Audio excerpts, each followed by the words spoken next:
Welcome to the CrashOut. Yo. We are back. Welcome back, everybody. Episode 56 of the CrashOut podcast. You know, we kind of been absent for a couple weeks, but obviously holidays just passed and, people were enjoying themselves, dealing with family and whatnot, the festivities. But we're back, man. We're back. And you already know we got a lot to cover. So we're not going to take long with the intro. You already know I go by the name of Nano_Blaster, but you can call me Nano. Mr. Sammy, what's up, man? Not much. Just had a good time playing some Arc Raiders. It was a great year last year for gaming. Going to be another great year this year for gaming, barring GTA 6, but who cares? And I'm excited for us to get through these topics because it's been a while, like Nano just said, and we got a lot to talk about, honestly, guys. Probably the most we've ever talked about on this show, and we're going to give it to you guys straight. And I'd like to give a shout out real quickly to Marksman and Lonely. I was playing with them on Arc Raiders. You guys are cool enough to give us a watch and subscribe. Appreciate you guys and hope to see you guys live next time. We appreciate having some new viewers all the time and support.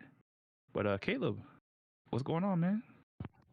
Yo, what up, everybody? It's Caleb Black Flash, residential speedster of Speedstorm, number one Jasmine, number one SPO, a residential AI bro, AI enthusiast, you know what I'm saying? So, yo, I'm here. Ready to do the podcast. It's been a minute. It's good to be back. 2026. Let's go. New year, new me. Is that what they say? Hey, let me find out you had Planet Fitness for the first week, but you ain't there for the rest of the year, huh? But nah, what's good, y'all? What's good?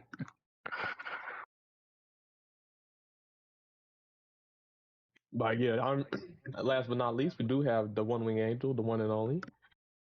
Angela, go ahead and introduce yourself.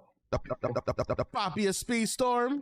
Yo, it's here. Yo, what's up, everybody? And happy Thursday. Not the normal Wednesday, but we do have a lot to talk about because we have been gone for 2 weeks. But holidays and whatnot, Christmas, New Year's, and now we back on 2026, the year of the crash out. You already know.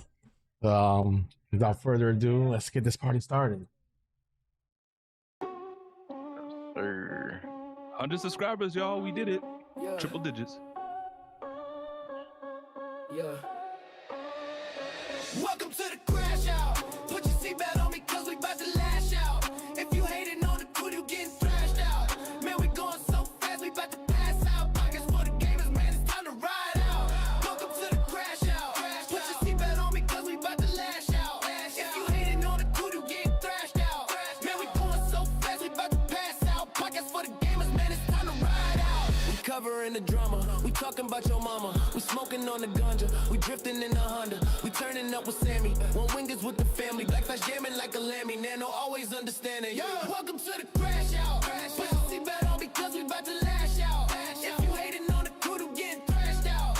Man, we going so fast, we about to pass out. Pockets for the gamers, man, it's time to ride out. Welcome to the crash out. Put your seatbelt on because we about to lash out. If you hating on the crew, you getting thrashed out. Man, we going so fast, we about to pass out. Pockets for the gamers, man, it's time to ride out.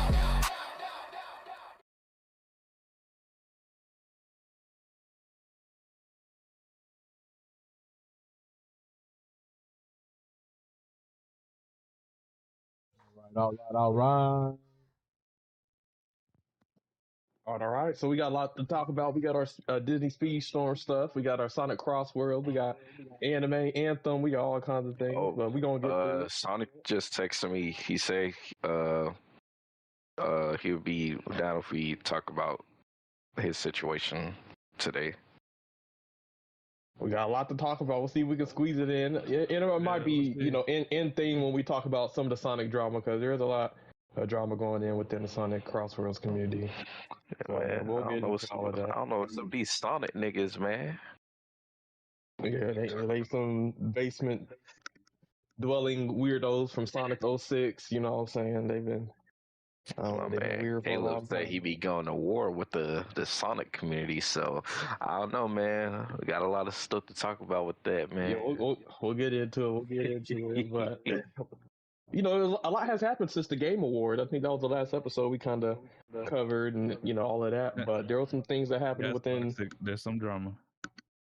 in between. But I guess when it comes to Speedstorm, we'll start there. So first, I know a lot of people have been wanting, a competitive scene in Speedstorm. Something like official.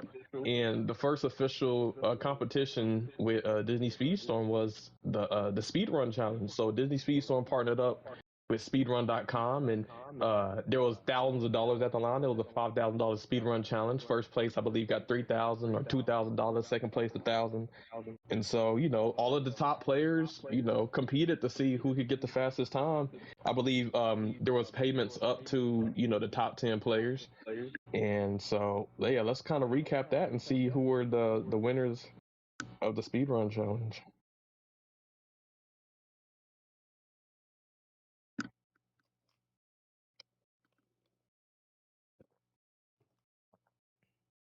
So, I don't know if you have it up on screen, but I'll go over the results. So for the speedrun challenge, the top times, well, I'll read off the top 10. So we had in first place, the person who won the speedrun challenge and will be receiving, I believe, $2,000 by playing Disney Speedstorm. Can you believe that? Was Tyat from the UK. His time was and just to summarize the speedrun challenge, it was a series of, I believe, 15 races, and you can only use Judy Hopps or Nick Wilde from a Zootopia series.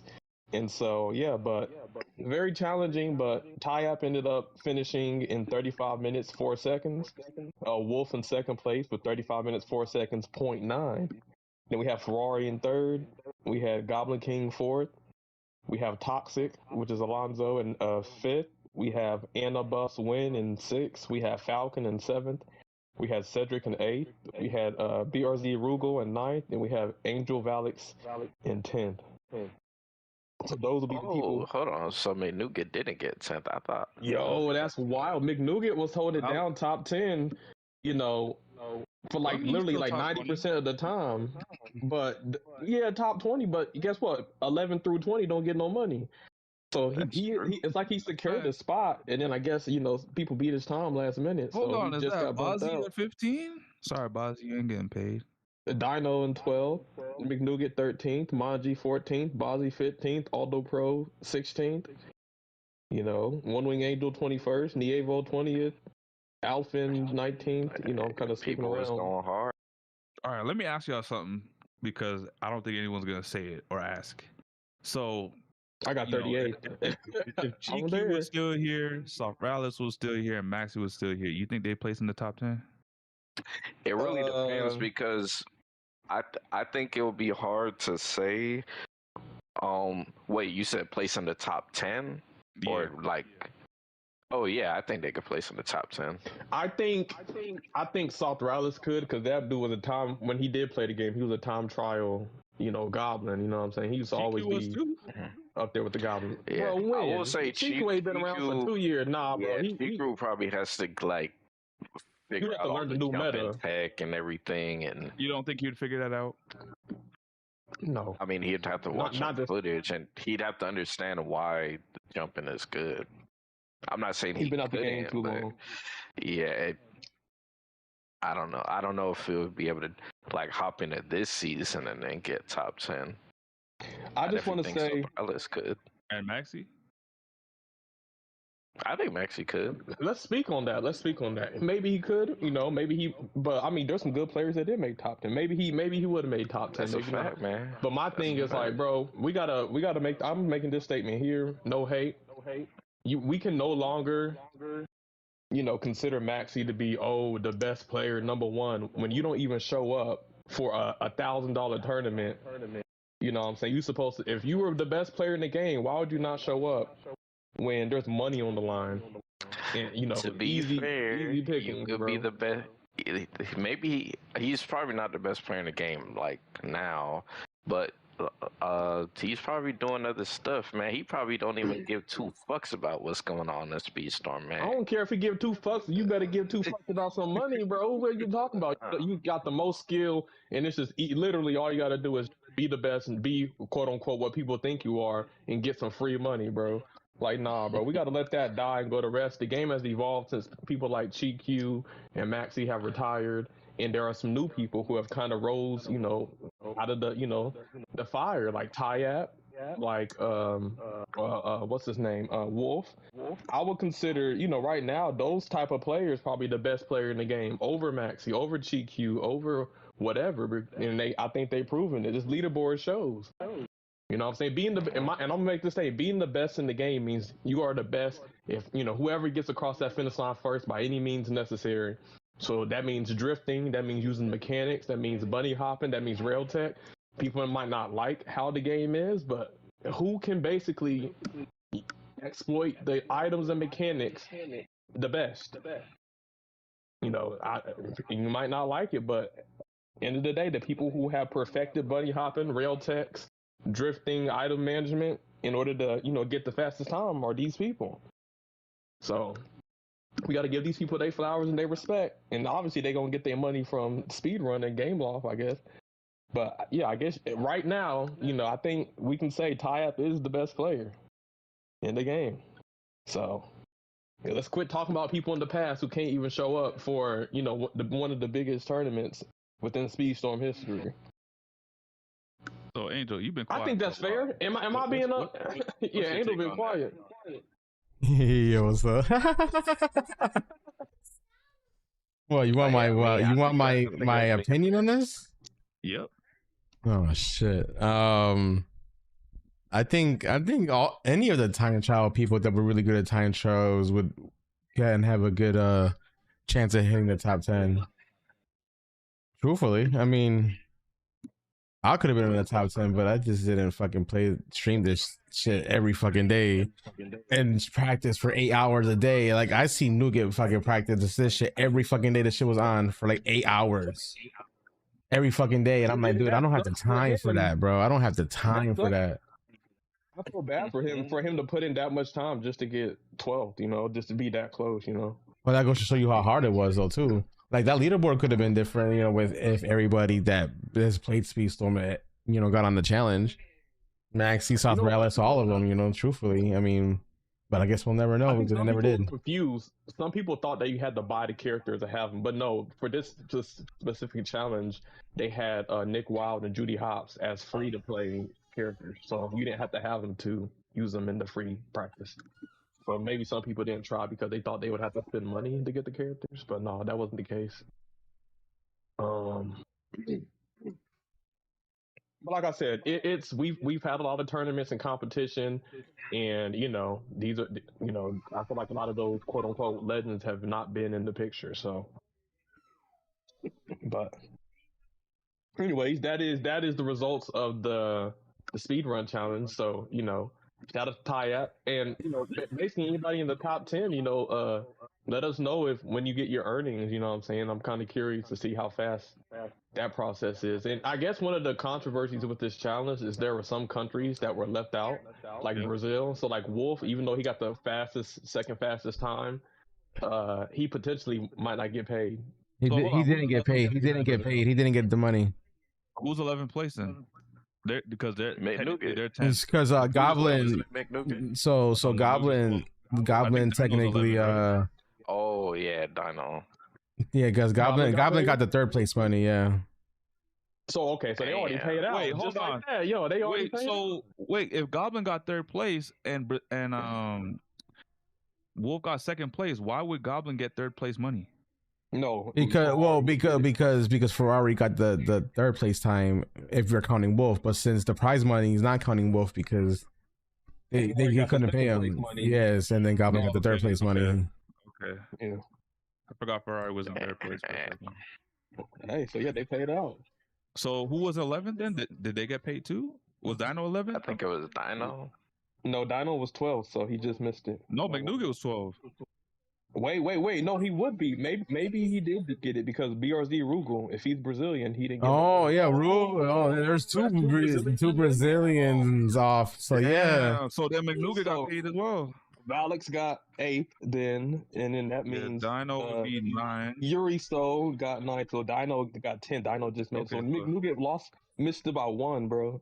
So Wait. So wait. Yeah. So okay. So Your boy y'all don't Dino get paid till February. That's what it sounds like he's saying is February. So, Right, but you right. said- Well, I thought he got paid because he talked about getting 3rd place, but maybe he just knows that he's getting the 3rd place money. Okay. Honestly, Wait. You said Oh, it's 3 you people. said So wait, 3 people didn't get the from Brazil money. not getting paid. Damn. Damn. Well, not for Brazil, but there's 3 people on that leaderboard that did not get paid. It's 3 people Oh, that got didn't kicked. get paid. Yeah. No. It's 3 people that got kicked. He said. So that means 3 people from Brazil participated and they got booted out. Oh, Wolf and Cheese. Damn. and just to clarify, Wait, where's Man, Cheese located at that he got disqualified? Wait, D&D Cheese is from Brazil? Or he's probably maybe from one of the somewhere else. territories. It's probably one of the countries that I'm about that to say, damn, Toxic. I didn't know you had Brazilian blood. Yeah. So one of the downsides to the speedrun, which is a dope start, but one of the downsides is there were certain countries that weren't eligible for the winnings. And so even though they got the fastest times because they're from one of the out of bounds countries, they just He's don't get Anna anything. Buff. Okay. Yeah, I did see Anna Buff in the top 10. I think it was Yeah, 6. Annabelle's win. Okay, so that's him. Damn. yeah, that sucks. He I didn't mean, that stream his point of sucks. view. Okay. Wait, so if he didn't stream his point of view, his time was still placed? Oh, he didn't stream it, but he videotaped it. Ain't you and your cousin? Y'all got the same flag in y'all description.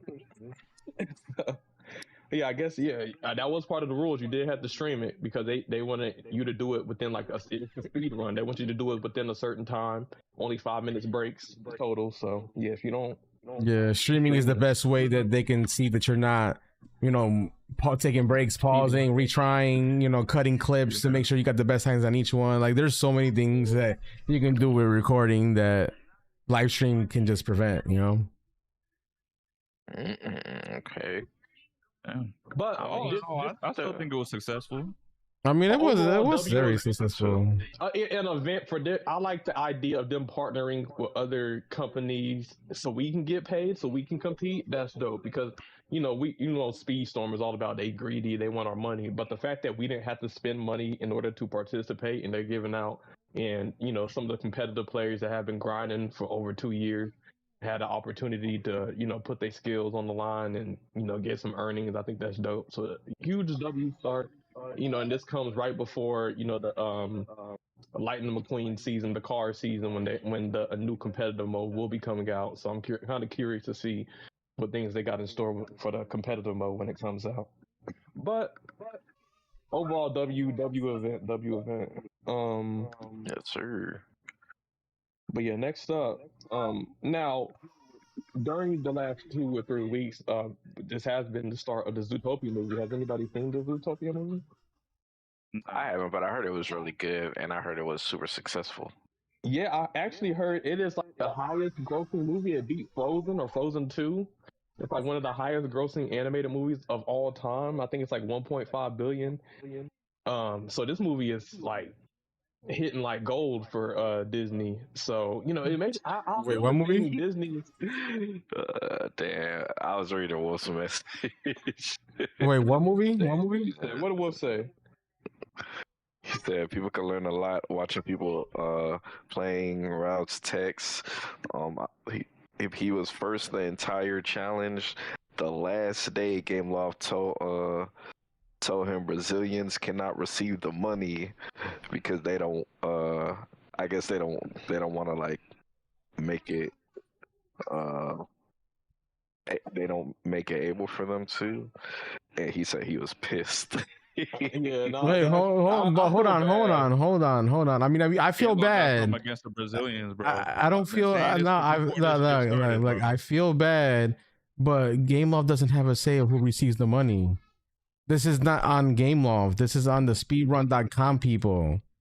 Gameloft has no control. They have not paid nothing to this. The prize money and everything is from speedrun.com. They're the ones that did the regulations, the rules, and the restrictions. That wasn't on Gameloft at all. Gameloft had nothing to do with this other than it's their game that the speedrun is on, and that's it. Yeah, okay. I guess that does make sense because wait, so does Gameloft even know that this is a thing? No, yeah, they announced it. You know, it's a it's a collaboration. You know what I'm saying? It's a collaboration with them. But the money and everything like that, that's all speedrun.com stuff. That's all them.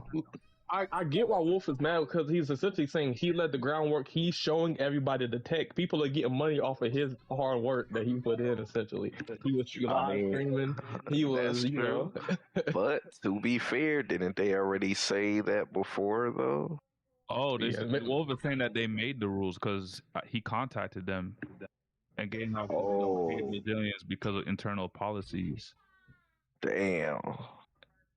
So I guess it is. Equal with the Brazilians, man. What's going on, Barcelona? Well, I mean, I did some research, and I guess there is some laws in Brazil that about winning prize money and shit like that. Like, I mean, I'm not too diverse in laws and politics or anything like that, but and I don't really get into none of that because that shit's a whole rabbit hole. But you know, and from what I read, that it's just one of those things that it's not allowed. And if they wanted to, like, if it's something that was allowed, they had to like get approval or some shit like that. And I'm pretty sure their legal team didn't want to go about doing all that extra shit, you know. And that's why they just, you know. We might have to bring Wolf on for an episode for him to explain this. Because he's the best person that would know better about this. Yeah, he's from there, so he would know. I mean, he said there's no laws about it, but I kind of find it hard to believe that, you know, a legal team is going to tell you that Brazil is not allowed if it's not a hassle or something that will prevent them and they can get in trouble for, you know, especially if you could pay any other country, you know. At that point, there's obviously something that made them not be able to do that. Like, there, I mean, no matter how much, you know, we can look about it, there's obviously something there that they trying to not like get in trouble with. No clue. This is strange to me. All this is new to me. Like, I know like certain tournaments and stuff, when there's a payout, they always tell you only applicable in like Canada, Mexico, US. They always do stuff like that. Like, especially if it's almost like a cash prize where it's like almost like you're gambling in the game to win it. They always have that kind of terms in the clause as well. But this is a bit different. Like, it's almost an international event. Well, it is an international event because pretty much everyone could have competed, which, you know, even though Wolf's from Brazil and they were barred from competing, he still competed. His time was there, but not everyone can get paid. That's weird. I mean, I don't really think it's anything like crazy either, though, because it's not like they're singling out Brazil, because there's other countries in there. It's not just Brazil that wasn't eligible. It was like a couple of countries that wasn't eligible. Okay. Yeah, I do remember there was like the law isn't a problem. So you think Barcelona's beefing with Brazil? Shoot, I couldn't tell you, bro. Barcelona's like, there can only be one place with a B, and it's Barcelona. But yeah, that's unfortunate. But I guess getting to not Inside Out, but Zootopia 2. Yeah. It is, I believe, right now I'm looking, it is the 9th highest grossing movie of all time, period. The Zootopia was?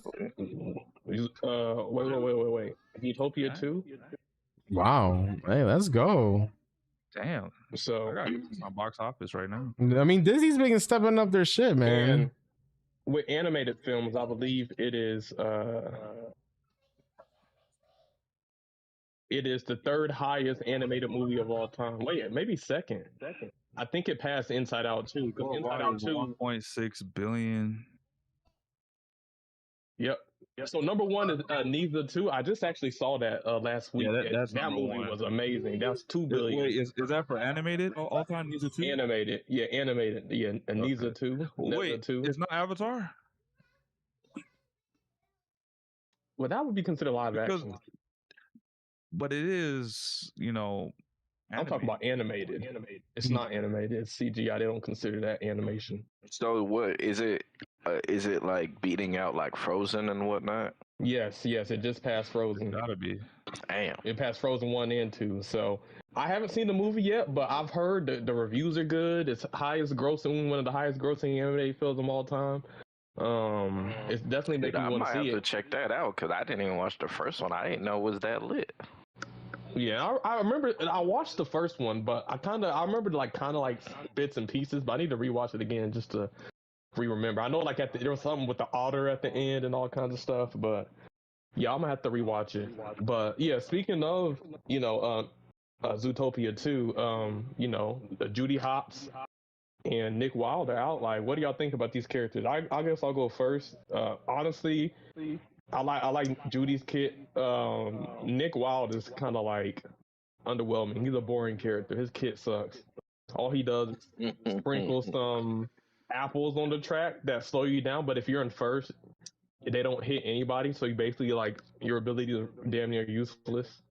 And I think that speedrun challenge kind of showed that. Like whenever you're like in first and you get your unique item, it does nothing. Is he a lightweight? He's a middleweight. So he literally just gets by on the speed alone. Yeah, maybe like him being that's pretty much it. Him being a middleweight, like his only saving grace. His kit sucks. I'll be honest. Okay. But hopefully Flash will be better. But Judy seems a solid lightweight.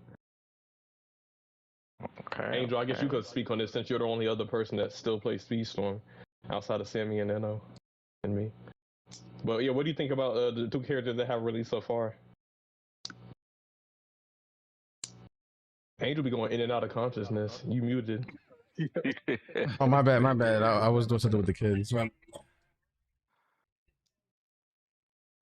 But what happened? I was saying, what do you think about the new characters? Like, now that the characters have been out, Nick Wilde and Judy Hopps. I said Nick Wilde is underwhelming. His kid sucks. But Oh Judy yeah, is Nick is solid lightweight. trash. Nick is trash. Judy's meh, and Flash would be the best racer of the season.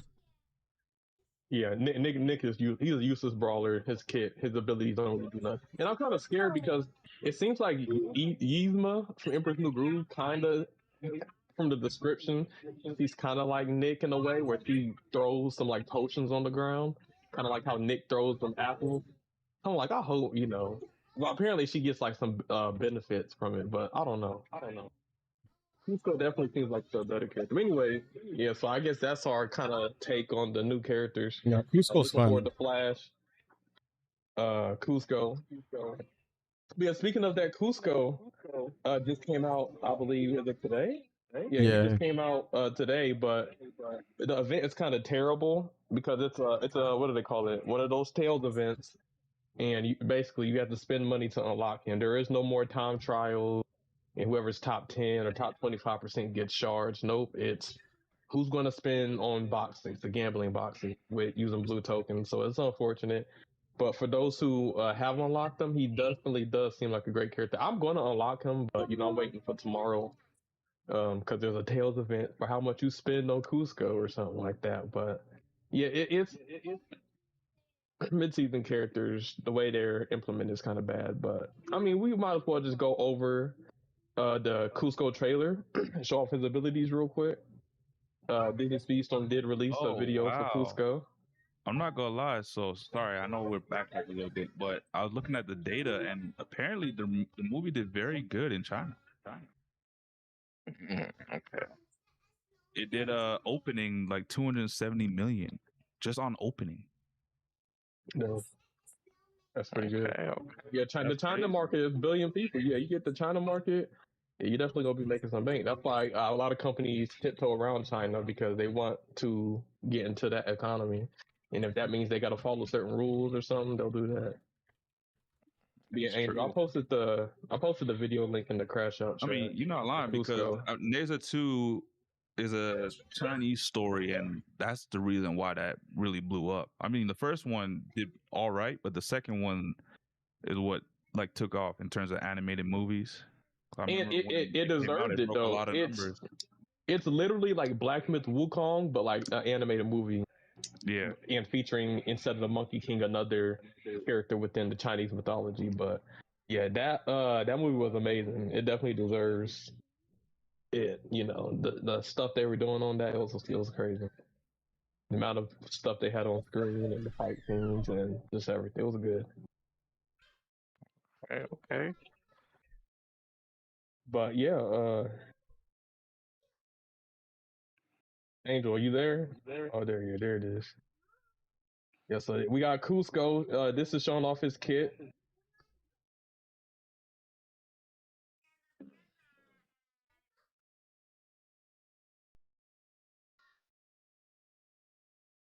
Today's your lucky day. I'm here. You can play it.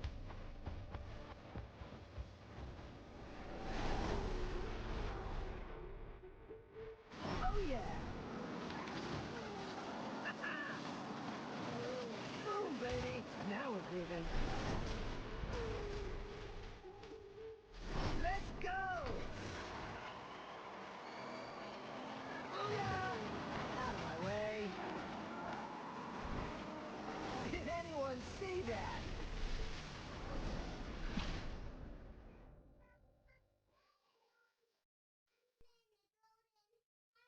Okay, party people in the house.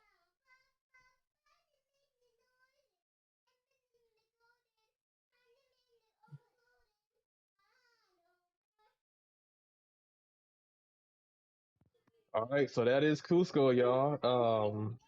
Man, I've been wanting the Emperor's New Groove season for so long, and I was so disappointed when I found out, you know, they're just gonna be mid-season. But the fact that they are at least our characters, I definitely am gonna get Cusco, and his ability seems cool. Just from the looks of it, he kind of seems like the Hercules, but better. Because you know, like Hercules has a trail that stuns people. It kind of seems like he has that with his carpet, but instead of having to like go off of your racing line to hit the trail just follows you and stuns people who get in your way. So I like that better. And then his charge, he over here dancing and he's invincible. And supposedly, they didn't show it in the video, but supposedly if you get stunned while you're in your dancing, you get an auto. So he definitely seems like hella strong and fun. That, you know, fun, unlike Nick. So definitely a character I'm gonna be getting, you know, to hold it down for, you know, the Emperor's New Groove. But Okay. what do y'all think after seeing that? What do y'all how y'all feel? Man, I played Cusco. He's actually pretty fun. Hey, you hear it from Andrew. He already got his hands on it. So You know I'm maxed out, my guy. So I said that. ooh, I feel like a true L. I'm getting ready for this rank mode. I'm coming for all y'all. That you gonna take over rank with Cusco? Is that what you? Oh shit, I don't know about that. I'm gonna take rank over with all the racers. Okay. But yeah, that is pretty much the Disney Speedstorm news. You know, so pretty much what to look forward. I believe part 1 is about to conclude. So pretty much the only thing coming up is Flash in part 2. Flash is probably gonna be the best character out of this whole season, including the mid ones. Yeah, no, I'll see it. Like we already, he's like Jumbo, but with like a speed ability. So yeah, he's gonna be cool. But you know, we actually, fun fact, we watched the Emperor's New Groove in the VC with the community, and we also watched the movie afterwards, which was Gronk's New Groove. So I watched both movies.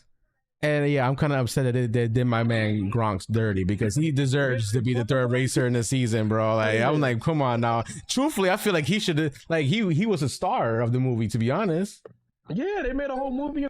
Like you know, wasn't even part of his second movie like that. You know what I'm saying? Like, why would you not put him? Like, I can understand Twilight and Poncho, but Kronk, like, come on, man. Like, Kronk is that guy, you know. But you know, it is what it is. We do. Okay. Shout out to Tokyo Emperor's New Groove, man. I also didn't get the autopilot to work either, so I don't know if it's bugged or not. Mm-hmm. But yeah, now on to our next topic. We have Sonic Racing CrossWorlds. So ever since the Game Awards, there's been a lot going on. So wait, real quick, before we go to Sonic, did we talk about the Sandwox tournament? Oh yeah, So yeah. So no, we last but not least, you know what I'm saying? You know, the speedrun challenge was hella dope. But guess what? That's not the only money tournament that will be here. Sandwox is hosting the tournament, you know, right after the speedrun challenge, and it will be a money tournament. I believe there's hundreds of dollars at stake.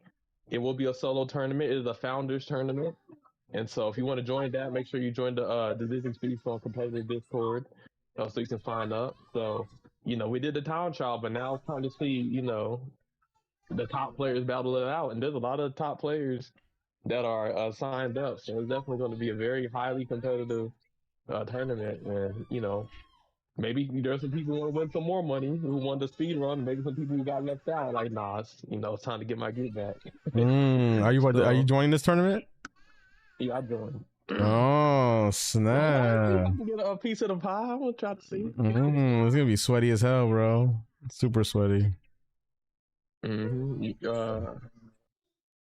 Wolf is hosting it, and I'm also hosting it too. So I'm helping Wolf broadcast this tournament. So you know, we're gonna have Wolf on the YouTube side. I'll be on the Twitch side. And yeah, it was gonna be a sweaty tournament. You know, I'm excited. I haven't really been playing on like that, so like I'm really rusty. Yeah, look like you've been on your Destiny shit, man. Bro, top 15 in the world on this raid run that we did when the raid race was happening live. He was in the race. He was at the final ball. I'll be gaming. It's not just Speedstorm, bro. I destroy any game I touch. I might not be the very, very best, but I can literally compete with the best. Hey, that's good still, man. A lot of people can't do that, especially in multiple games. So definitely give my hats off to you, man. But yeah, this Sandbox tournament, I'm not gonna lie, it's looking kind of stacked, man. And Sandbox, is the Sandbox the one putting up the money? Yeah, I believe so. And then that's why it's the Sandbox, the Division Sandbox tournament. Yeah, shout out to Sandbox for putting his own money in here and bringing some life to the community competitive scene. Yeah, big shout outs. And it's not the first time Sandbox did it. He also did it for the Family Cup too, the Sandbox edition. I remember that I was able to give first, second, and third place prize money for that. And this time, and this one, all 8 players in the finals are going to get some type of money. So this one's even bigger than the one he did for the Family Cup. Hey, shout out to Sandbox, man. He looking out for the community, man. This will add more fire to the comp scene. So I won't be in the tournament, but I will be observing in the chats. And I'm not gonna lie, based off of the people that signed up so far, it looked like there's gonna be a lot of stacked groups. Yep. No, definitely gonna be fun. It's gonna be sweaty. And I heard Nano said he'll come back. What said that? Well, Nano, you know you miss Speedstorm. What said that? Money on the line, you know. Money. It was over with. No. It would have been if it was, going on while I was, but Damn. So you retired. Damn. I will live vicariously through y'all, man. So there's no chance for Nano to ever make a comeback at all. I'm not saying ever, but right now there's. Hey, there you go, guys. Never say never. You heard it here from Nano. Never say never. There's a chance.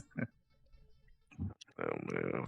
But hey, I mean, like I said, I'm gonna be tuned in, man. So I think the race is gonna be entertaining, man. I don't know. It looked like the money's up for grabs. What is the payout again? I don't know. I'm pulling up the Discord. I'm about to break it down. I believe a decent amount of people get paid. Is it just top 3 or is it everybody who makes? No, it's everybody that makes the finals is winning. Some type of money. Yep, so they can finals matter. Hey, listen, before. So it's a $270 cash prize distribution. So first place gets 100, second gets 60, third gets 40, fourth gets 20, fifth and sixth gets 15, and seventh and eighth gets $10 apiece. Okay. So it's a 32 entrants so far. I believe 21 people have signed up. So I believe there's 8 spots left. And that was what? Oh, actually, wait, there's just like 4 or 5 spots left. So the spots are closing up. So if you want to get in, get in while you can. And this time, Brazil is eligible to win the money. Ah, yeah, We don't discriminate against countries, damn it. We'll say he gonna get it back in blood. Barcelona. Damn, but then Brazil versus Barcelona, damn. Yeah, the signups opened up January 7th, which was yesterday, and they're closing up fast. And the actual tournament will be January 18th, which will be on Sunday. January 18th at 12 p.m. for me, Central Standard Time. So Yeah, there is a limit. There's a limit of 32 racers, and I believe there's only 5 spots left. So, yeah, damn, that felt like quick. Shit. I think we got to set up a boxing match between Wolf and Game Loft Barcelona. Oh man, yo, pay-per-view match, the main event. Yes, sir. Get on Netflix. Oh snap, main event.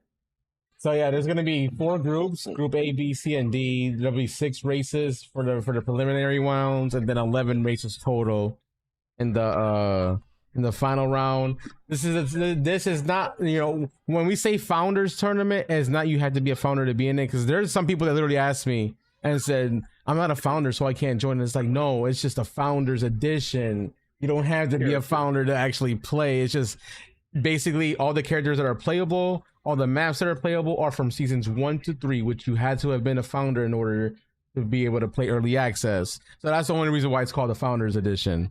But it doesn't mean you have to be one in order to participate.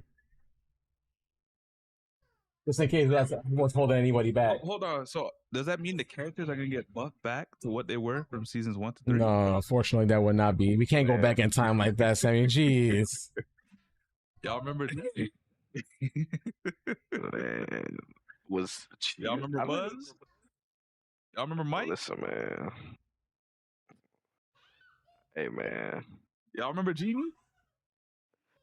Compared to what OP characters are now, I don't even think they hold a candle. Now with the prize money, guys, be wary, the countries, wherever country you are that does taxes or whatever, they might, or fees or applicable fees, you might not get the full amount because obviously the processing fees and whatever.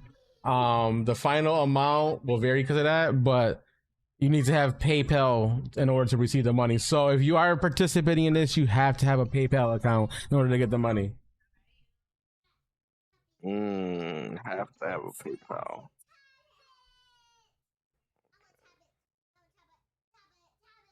Somebody did bring up called boxing, boxing. But speaking of boxing, there were a lot of big high-profile boxing events that happened since the last time we did an episode, and one of those was Anthony Joshua versus Jake Paul. Jake Paul finally got his ass whooped. And then another one was Andrew Tate and Chase DeVore. And Andrew Tate got his ass whooped. So, the internet's been clowning for like the past 2 weeks. So Angel, I'll post the picture. If you want to put that on screen real quick. That's crazy. That's Dons of crazy. BRZ is crazy, Wolf. The Dons of BRZ is wild work.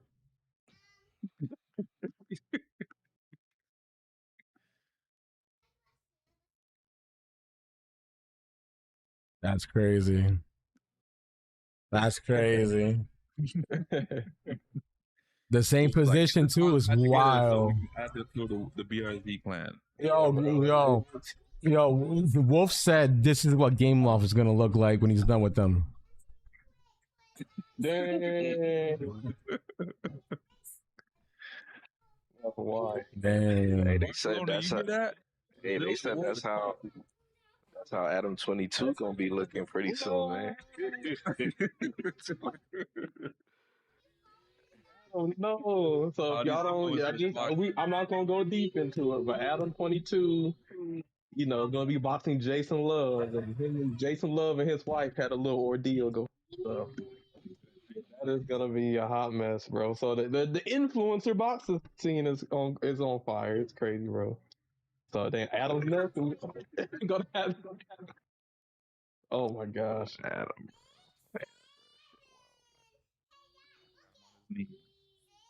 Yeah, speaking on, I guess moving on to CrossWorlds.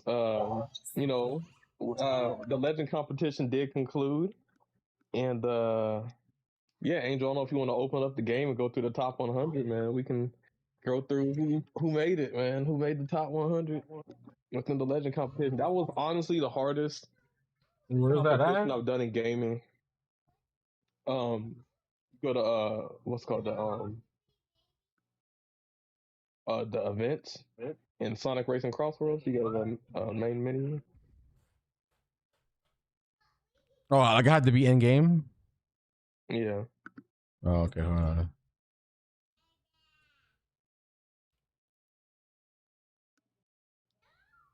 I haven't launched this game in a month. I want to say that probably like over a month.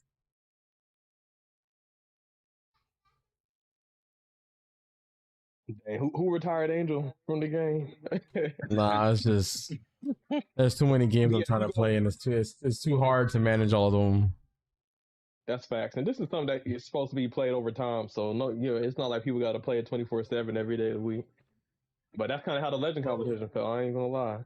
But yeah, I think if you go to news and then you scroll over, the Legend competition stuff is still up. But oh my gosh, bro, that was honestly the Legend competition. I guess just to speak on it, it felt more like a level 4 competition. Who was the best at the Silver Surfer build? Who was the best at the level 4? Oh shit! Pac-Man came out.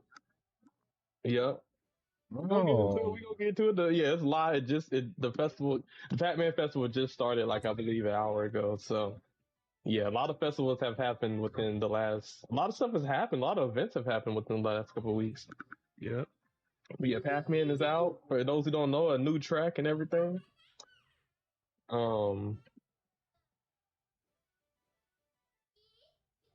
Damn, that's how I know I can't even get to the news tab because I haven't logged into this game in so long. Yo, this is crazy, bro. Look at I have it. I only played this for like 5 minutes. I'm ranked 23,000. That's great. Yeah, as y'all can see, my what's it called? My Discord profile picture is nice. But for a reason. Oh, let's see what Angel. Dang, 14. So at least 23,000 people participated within the Legend competition, as we can see from Angel's. We know why. Because a lot of people, and even in the network test, a lot of people couldn't even make it to Legend rank. So imagine the game now. People playing this, they can't even hit Legend rank. Yeah. That's a good point. Everybody didn't make Legend rank.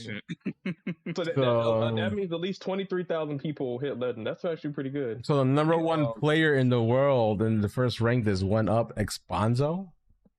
Yep. Expanzo, he's cold, man. He's cold. He's really talented at the game. He has great lines, very precise, and then he also is really good at snap drifting. Sneaky number 11. Oh shit. Yeah, that's what I'm saying. The world match doesn't necessarily correlate to who's actually the best in the game, who's winning tournaments. Two holidays are crazy. Yeah. Caleb, where you at here? Bruh. Sneaky at 11. Caleb, I'm like a Sora. I went to hell and back, bro. I've been to hell and heaven. Where's like Toxic in this? Bro, Toxic will tell you, bro. The Legend competition was like number 1 for a second, and then he got. It's BS, bro. Oh, there he is. There he is. There he is. Damn, 77. You lose way more points than you gain, bro. The longer you play, Sonic told me it was like on some bullshit too. Yeah, it'll purposely put you in some crazy lobbies. If you get second place, okay, Black Flash 1UP. Okay, at least you still made the top 100. Yeah, I made sure I was not going to spend all that time sweating and then crashing out and losing points and regaining, just for me not to make it. Damn, Cali Magas are only 101. What? Yeah, not even top 100. Yeah, like I said, the leaderboard does not necessarily correlate to who's the best in the game. Now, all of these players are good and talented, but Legend rank is what it is. Damn, where's no Smarty? I don't think he really tried to go for top 100. But there's Dino. Dino was 121. Okay. So this is Speedstorm people. There's your boy Douse, 127. Yep. Dallas, you play Caleb? Shout out Dallas, man. Dallas did in the circuit did say that he was planning on paying people in January through Maturino out of his own pocket. It is January, so we'll see. You got Maturino, Caleb? I'm gonna download it. Man. Well, there's Limitless. Do what I gotta do. Okay.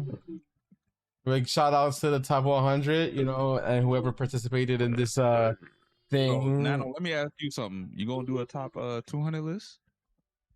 For what? I don't think we need to. Sonic, With the like list you did for Speedstorm? Hey, I'm not as in the know in the players, so that'll be Caleb's spot. Caleb, you about to do a top 200 for real? Or a top 100? No, I'm not. We did on those Speedstorms. We did on those Speedstorm early access lists, but I don't think I'm doing a top 100 list here. I think the legend competition speaks for itself. It was very challenging. This competition, just to speak on it, it's not a competition to where the more time you spend, whoever's number one just spent the most time on the game. If anything, Expawns will probably spent less time on the game than everybody on this list.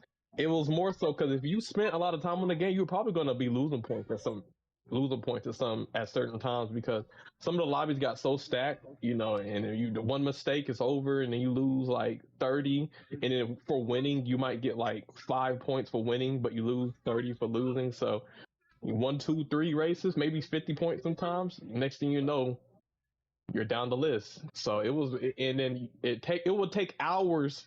Like let's say in 30 minutes, what you lost, it might take 5 hours just for you to regain what you lost, bro. So that's like some bullshit.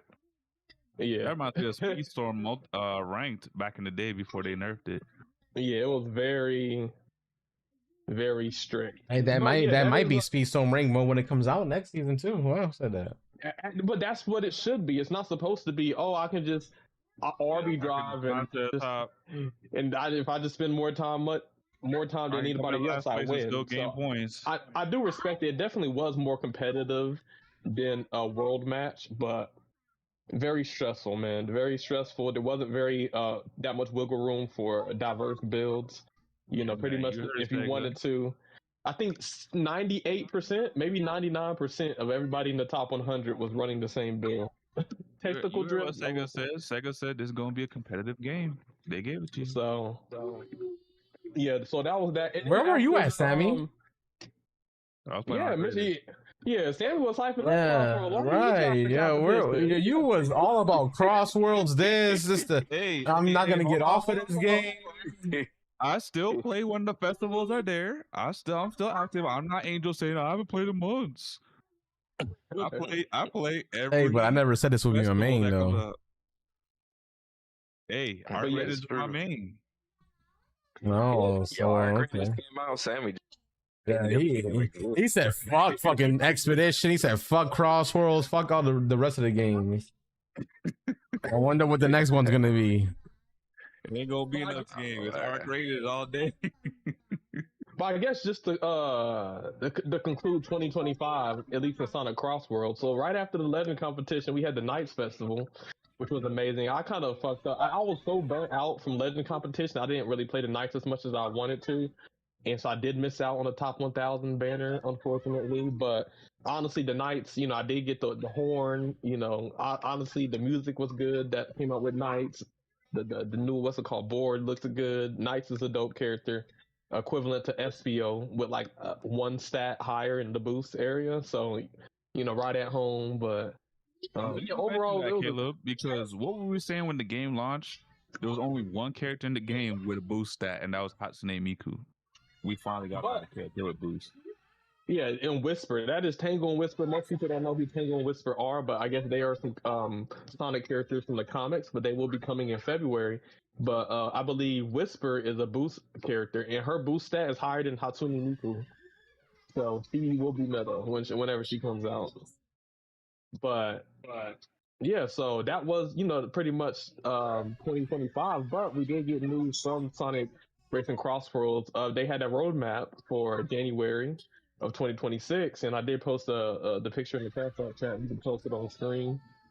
But essentially, this month on the event calendar, you can see the Pac Man Festival will be going into Sunday, so from the 8th to the 11th, and then we have Legend Competition Round 2 will be January 22nd, going into January 31st. So, oh my God! I'm not taking Legend Competition too serious. I'm just gonna like fucking take that shit casually. I'm not sweating again. You know, I got my top 100. I'm content with that, bro. That shit, y'all don't understand how sweaty that shit is, bro. Crazy. But maybe I'm gonna do my smuggling. I'm gonna see if I can smuggle my way to the top 100. I'm not gonna use level 4. I'm gonna see if Caleb Bag Flash, as some people want to say, can make it. Caleb Bag Flash. That's crazy, bro. Yeah, I like the ring to it though. It kind of go hard. Caleb Bag Flash. Crazy. But they did Sonic Racing CrossWorlds. They did put out a statement on Twitter. They said, "Here's an early look at the in-game schedule for January based on player feedback." Cause yeah, they did have a survey. So if you know, I don't know if it's still open, but they did have it. But based on player feedback, we're making important improvements on Legend Competition. Due to this, we need to reschedule AiAi's release to February. Tangle and Whisper will not be affected. More information to come. So the bad news is because the Legend Competition and Pac Man Festival are so close, they delayed AiAi. I was excited for AiAi to come out in January. You know what I'm saying? That's one of the one characters I'm excited for outside of Night. So I have to wait till February. AiAi is a handling character with the highest boost stat, so he's gonna be meta. You know, Caleb loves his monkey. You know, monkey ball. Hopefully the soundtrack. Monkey. Bro, they better add, the best Monkey Ball songs to the damn game when he comes out. Hey, that's a fact, man. Hitting in the music tournament. If y'all Caleb's putting us on game. Yeah. Yeah, the Monkey Ball is holding down to the end.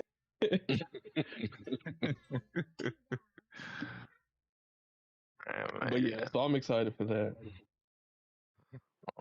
Okay. I mean, hey, man, Wait, so hold on. If AiAi is getting pushed back, does that mean all the other future content past AiAi is getting pushed back? No. Okay. The feedback. Some of the feedback is people were getting tired of festivals being like back to back, week after week after week. So if they were to have an AiAi festival, that would mean it'd be Pac Man this week, AiAi next weekend, and then Legend Competition 2 the weekend after that. So I think, based on feedback, they want to space it out so that it's not a festival every week. So they want to do like a DLC, then they want to do Legend Competition in between, then DLC festival again? Probably something like that. Okay. From what we've seen, I don't know what February holds, but just, I'm glad they gave some transparency for at least this month.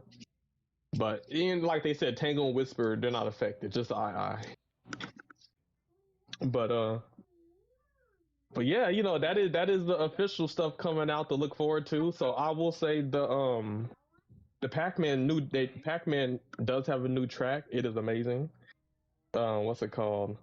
I did do a time trial. I believe I got one of the fastest times in the world. You able to pull up the Pac Man track so we can see it? Hold on. I actually hold on, I'm gonna send y'all a link. I actually got a video unreleased, but I got the link to it. Caleb would say he got the sneak peek, man. The sneak peek, baby, Damn, you got weight with Sega like that? Let me find out. Shoot. I did do a time, so we can. There we go. So I sent you the link, Angel. You can play that on screen. I did get one of the fastest times, top 100 time in the world on PlayStation. When I did it, I had the third fastest time, but now it's like I was like top 10 or something like that, 11th in the world on PlayStation. So I got some time I can cut, but this is the new Pac Man track through a CrashOut member, so let's check it out. Yeah, the track is amazing, by the way. It is very dynamic. It's one of the best DLC tracks so far. The SpongeBob one was kind of basic, but this one definitely, every single lap is like a change, and they make it feel like you're actually going through the Pac Man game. It's like you're a ghost chasing Pac Man, like in the OG arcade game. They give you that vibe. Okay. So here we got it on screen. This is my time trial attempt of the new map. These are the what do they call it? The ideal lines you want to take. Yeah, I'm over here playing as Clyde, the orange ghost. The way you could change like skin for the ghosts. Yep. So there's Pac Man, and then you got Blinky, Inky, Pinky, and Clyde. So there's actually 5 characters that came out with this new DLC pack. So I think that's really dope. Okay. With their own expressions and animations and stuff. Yeah, look like you got the drifting stuff, the level 4 drift, the T, man. Yeah, after that legend competition, you know, gotta have it on point now. Yeah, man, it doesn't even feel slippery no more. It just feels like, you know, normal. Are you doing the snap drifting stuff here too, or not? No, I mean sometimes I do it on accident, but I haven't like figured out how to do it like consistently, like on the queue. But sometimes it happens on accident. Okay. And like yeah, each lap you go like a different route on the Pac Man level. I like how you jump through his mouth, like, you know, instead of like it being a warp ring, you kind of like jump through it and teleport. Mm-hmm. Well, yeah, what y'all think about this map so far? The map looks fire to me. Mm-hmm. I know there's been a You said it Minecraft changes one. You said it changes every lap. Yep. The Pac Man section changes every lap. Okay. Yeah, this is the final lap or whatever.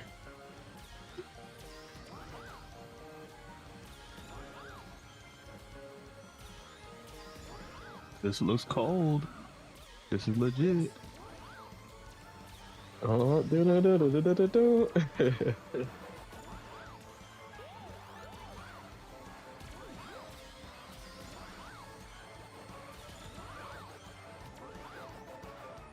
I like how you have like the giant Pac-Man in front of you. Yeah. Cause you know they got the new modern day, you know, Pac-Man designs, but they still kind of hint back at the retro, so I like that. Mm-hmm. And it's actually a challenging track. Yeah, this is definitely a W. Hopefully the Mega Man track is like this and, you know, like this and even better. But so far this was definitely one of the best tracks in the CrossWorlds so far. So I'm excited to, you know, race online in the festival. Caleb You Black know, Flash. Oh, yeah. shit. Okay. That was fire. I was getting hooked to that. I'm like, okay, then you find out you got a full song like that.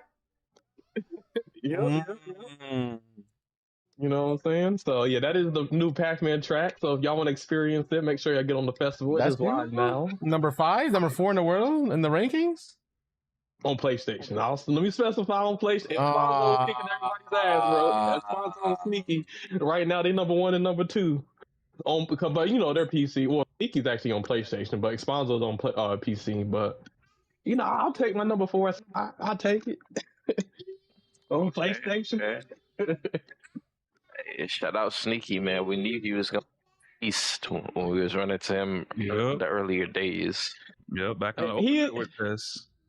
I will say the thing about Sneaky was always good. Like he was like top tier, you know, in the open network test. You know, I was beating him a lot. He was beating me. You know, we'll go back and forth. But I will say Sneaky, ever since he started using power characters and he learned snap drifting, he's kind of really improved.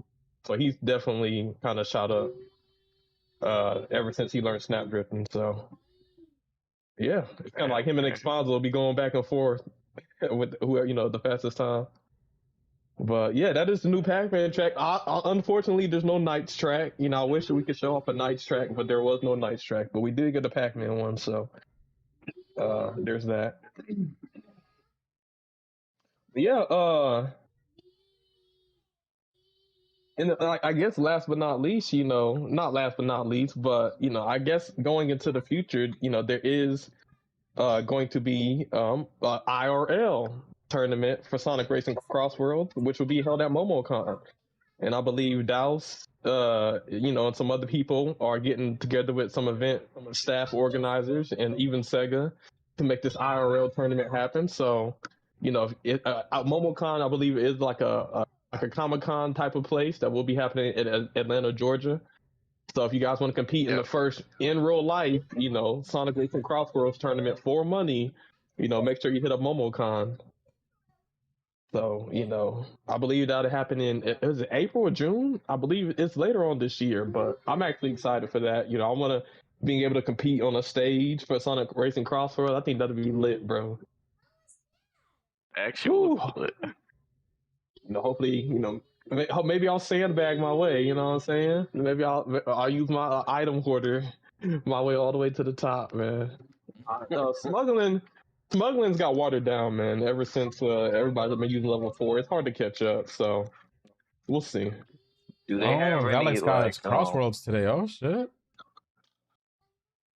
Do they have any Alex he just got CrossWorlds today. Hey, let's go. Oh, okay. You gonna enjoy the game? You'll like it. You'll like it, bro. What you saying, Nano?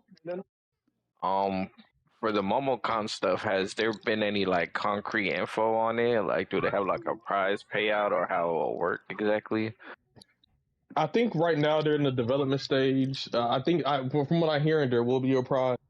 I'm not sure how much, but it's kind of in its baby stage. And what's crazy, because of some drama within the Sonic CrossWorlds community, the Momocon almost got canceled. And imagine the competitive scene, which in real life, we got Sega involved, we got prize pools, something that's great for the competitive side of Sonic CrossWorlds. And imagine that just getting shut down because people in the community want to be toxic and cause drama to the point to where some of the tournament organizers are like, what, maybe we take Sonic CrossWorlds off of the event list. That's how bad it got. Lord.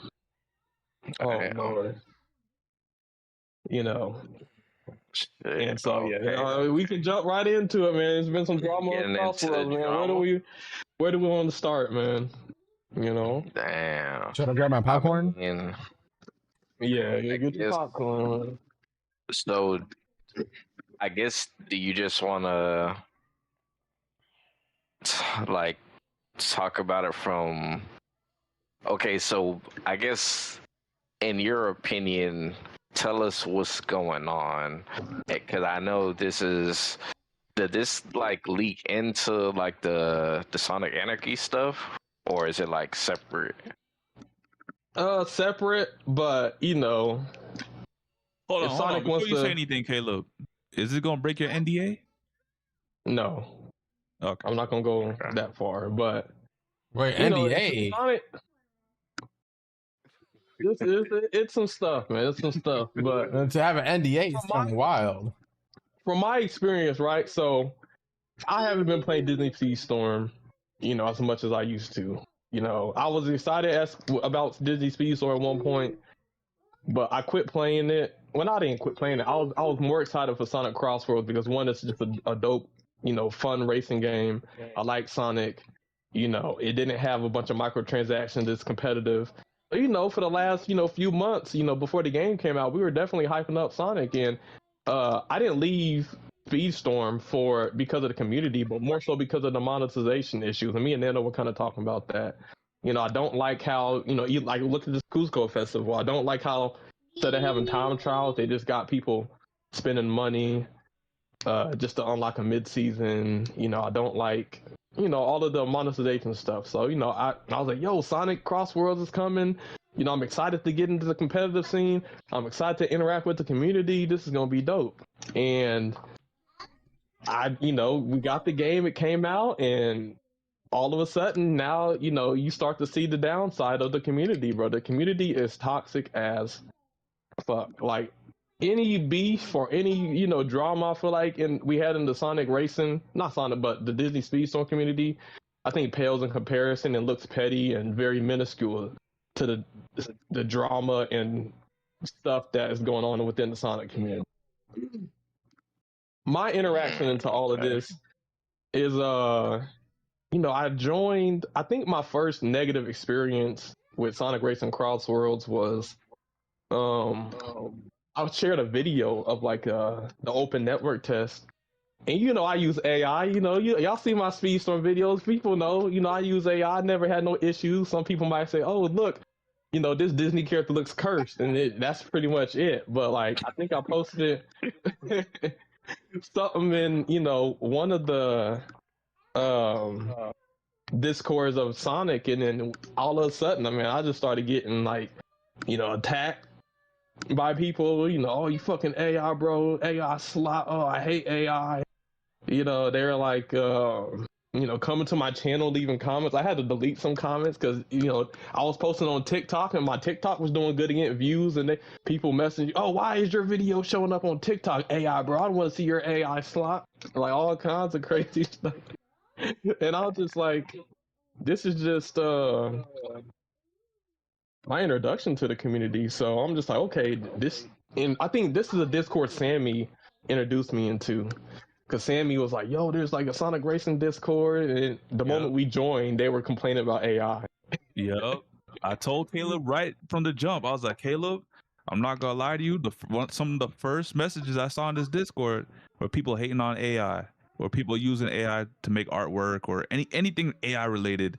They were cracking down on people." I was like, I know me and you dabble in AI, but let's just keep it to ourselves because they seem a bit off the rails in here. Mm-hmm. So I did post some pictures. So this is kind of what happened. I don't know, Angel, you want to bring it up on screen, but I'll read along as it goes. But essentially, I posted just a video because I had some good clips. I had some good races against Sneaky. I wanted to share that with some people. But I use the AI Zaz, and obviously Zaz has a blue tongue, but the AI had him with a pink tongue. I didn't really think it was that big of a deal. But anyways, got a person named Technical joins, and he's like, "Ugh, that AI generate thumbnails ugly as fuck." And then, he says, "AI generation slop makes me lose all respect and interest." And I was like, yeah, I was like, Zaz is ugly. Not much AI can do to fix that. Nobody asked for your irrelevant respect. Keep your negative comments to yourself. And he's like, "Womp womp." I'm like, "All right, 200 IQ response." And then he said, "You used AI generated art. You're not worth a higher level of sentience response." And I said, "Did AI take your job or something?" I said, "Learn how to prompt." That's just me talking shit. Because, they're coming at me rude. And then essentially I was just like, you could have spent time not being an asshole to strangers, work on your personal skills. End of the day, I wanted to share some CrossWorlds footage, and if you don't want to watch because of AI thumbnail, keep it pushing. Your comments aren't needed. And then he's all like, "I ain't keeping this discussion going. We're gonna talk about a game with actual well-made art, race clips go, blah blah blah." So I don't know. That's just a snippet of my first interaction within the Sonic community. So apparently some people think the Sonic racing community is just like artists or something, but no, like niggas been playing Sonic since Sonic 06, since Sega Genesis. There's a lot of people who aren't artists and they just like Sonic. They like the music in Sonic, they like the characters, whatever. But some of these self-righteous people feel like artists are the only people within the community, and they try to gatekeep it or something like that. So I was just like, whatever, I'm gonna keep it pushing, right? Like Sammy said, I was just like, all right, some people don't like the AI, cool, and there's that side of the community. Fast forward, I ended up joining because, there are tournaments going. I believe one of the first tournaments was the CrossWorlds 500, which was for some money. And, there was a whole beef and drama because of that, because we never got paid. And we've already talked about that here on this channel. So, there's drama and stuff, people talking crap and a lot of beef because of that. But outside of that tournament, there were some team tournaments. So I ended up joining one of, no, wait, I'm getting ahead of myself. I ended up joining a team called Extreme Riders. And everything was cool. I tried to get Nano and I tried to get Sammy and Angel to join. And I think Pro, I asked y'all first. I said, "Yo, we trying to get the stream snipers in Sonic CrossWorlds?" But this is just after Disney Speedstorm divisions, and I think a lot of people were burnt out, and they're like, "You know what? I don't know if I have the time to, commit to a team." Well, I said yes. The only issue was I didn't know what days we'd have to compete on, because it was weekends. It was going to be hard for me. Yeah, I just knew a lot of people wouldn't have been able to commit to it. Yeah, that was my thing. I just wouldn't be able to commit to it. Yeah, and there were like a lot of scrims that were going on. People were scrimming every day, every week against other teams. It was cool, So I was like, all right, well, we probably can't. I wouldn't be able to get them consistently. Let me join a team. So I joined the Extreme Riders, and this was a team made by K3, and everything seemed cool. It seemed like K3. Somebody named Kyrian and I think Shy Guy had some issues with Douse, but something about in the DMs. I didn't know what was going with that. I was just like, yo, I'm here. We're scrimming. I'm competing. That's cool. Looking forward to the tournament. So when we would scrim, we would score points. And sometimes there would be like human error because we would do like 12 races and we would try to get the points for each player, each team. We would have some problems. Then there was somebody on the team, Zen. Yeah, here's the thing. We had a positive. I think it was like Zen was cool. There was a lot of cool people on the Extreme Riders Sunday. But yeah, Zen basically was like, yo, I use AI at work. I was thinking maybe, I could use ChatGPT or AI or something to help us keep score of points. It'll calculate the points for us. So we don't have to take a long time getting the points out. So then Shy Guy all of a sudden is like, oh no, like AI uses a bunch of water. And then he was like, we don't need to use it. We got humans or something, blah, blah, blah. We're just like, yo, like, we've had a bunch of issues. Like, it could just help us. But anyways, it was starting to get awkward a little bit. So we kind of just cut it off and stopped talking about it. And then we did our scrim. Middle of the scrim, Zen asked Shy Guy, he's like, hey, like, you really don't fuck with AI like that? Shy Guy gets heated and fucking cusses Zen out and all this kind of shit, you know what I'm saying? You motherfucker, man. All kinds of crazy stuff. I'm like, yo, and then at the end of the race, he got last on purpose and then quit the scrim and said, Sunday, you sub in for me. Damn. Literally, while we are freaking scrimming, then all of a sudden he writes a paragraph and he's all like, I'm leaving the team because I refuse to associate with people who are pro AI and AI bros kind of stuff. So I'm like, what the fuck? And I didn't like how he was attacking Pro AI is Zen crazy. Yeah, and let me see if I can bring up that message. And I was like, I wasn't appreciative of him trying to demonize Zen and demonize me and act like we're bad people just because we were trying to look for a solution to better score points. You know what I'm saying? So I thought that was childish. So, I went and I said my 2 cents. Hold on, let me see.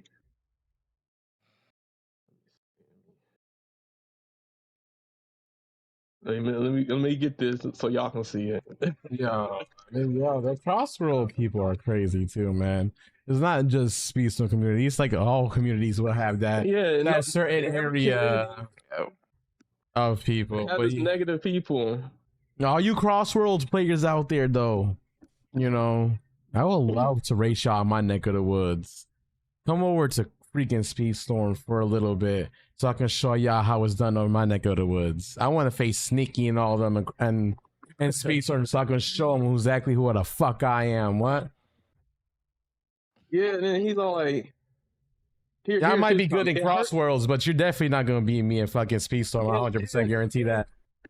A lot of these toxic people are from the Mario Kart community or whatever and stuff, so they think because they were big in Mario Kart that niggas is gonna worship them or suck their dick in the Sonic CrossWorld community. It's like, no, nigga, I don't know you. Like, first of all, I don't care what you did in Mario Kart. Like, just because you have an opinion doesn't mean people have to just, just appease you. Like, no, that's not how it works.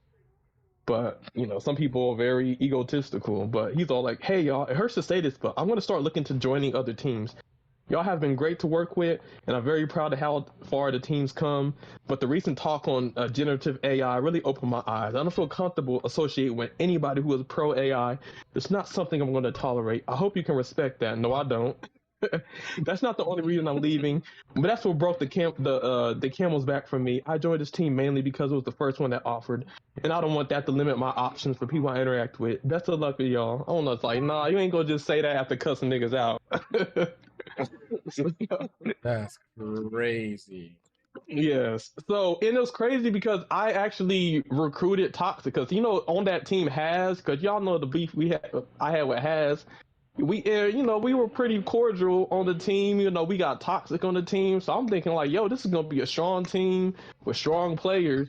And then this literally was the situation that broke that team apart. Now Toxic was still holding it down. Toxic was still competing in tournaments, with XR and getting the most points. But the team got split up. Me and Zen were gone. Shy Guy was gone. So it was literally just Toxic was left hanging, which is so unfortunate because like we had people trying out and whatnot, whatever. But anyways, I call him out. I'm like, yo, like what you're not gonna do? We're here to play the game. We're here because we all have a love for kart racing and Sonic. Like I don't care about your religion, your race, your sex, your identity. We're here for Sonic. So you trying to demonize people for AI is crazy. But anyways, I said that. This person named Alex was like, oh no, I'm gonna kick you off the team. Basically, he defended Shy Guy. Like, oh, you're attacking Shy Guy for his opinion. I'm like, he's attacking us. But anyways, you know how these Discord mods are. They think they, have some power because they're a moderator or something like that. So, I was like, I'm gonna mute you. And I'm like, you mute me, I'm leaving the team. So what did he do? He mutes me. I'm like, all right, I'm out. You know what I'm saying? And he was saying all this kind of stuff. And I left the team, and then Zen ended up leaving because of the drama, and then we left. And so I was like, yo, you know what? I'm gonna join the one up. You know what I'm saying? Smarty got a good team going, you know what I'm saying? We already are familiar with each other because of Speedstorm. I'm just gonna join one up. I don't have to, be on this team with, these toxic people. And then somebody literally trying to abandon the team. They're causing drama. And then once, people start looking at the extreme riders in a bad light, now they want to abandon the team, blame the quote unquote AI bros, and then dip. I'm like, I don't need to subject myself to that. So anyways, I end up joining one up. Me and Smarty have a talk or whatever, about everything. And, we came to a what do they call it? Understanding. And, I ended up joining the team, no drama. And then Zen ended up joining the team too, because he felt like it was more positive than the team we were on, because all they did was talk stuff. The team was full of drama. I think the leader of the team, K3, left. Whatever. But so you would think everything is cool there. Nope. What happened after that? Apparently Mario Kart community, they have a thing called like Mogi, and Mogi stands for a method of gathering individuals.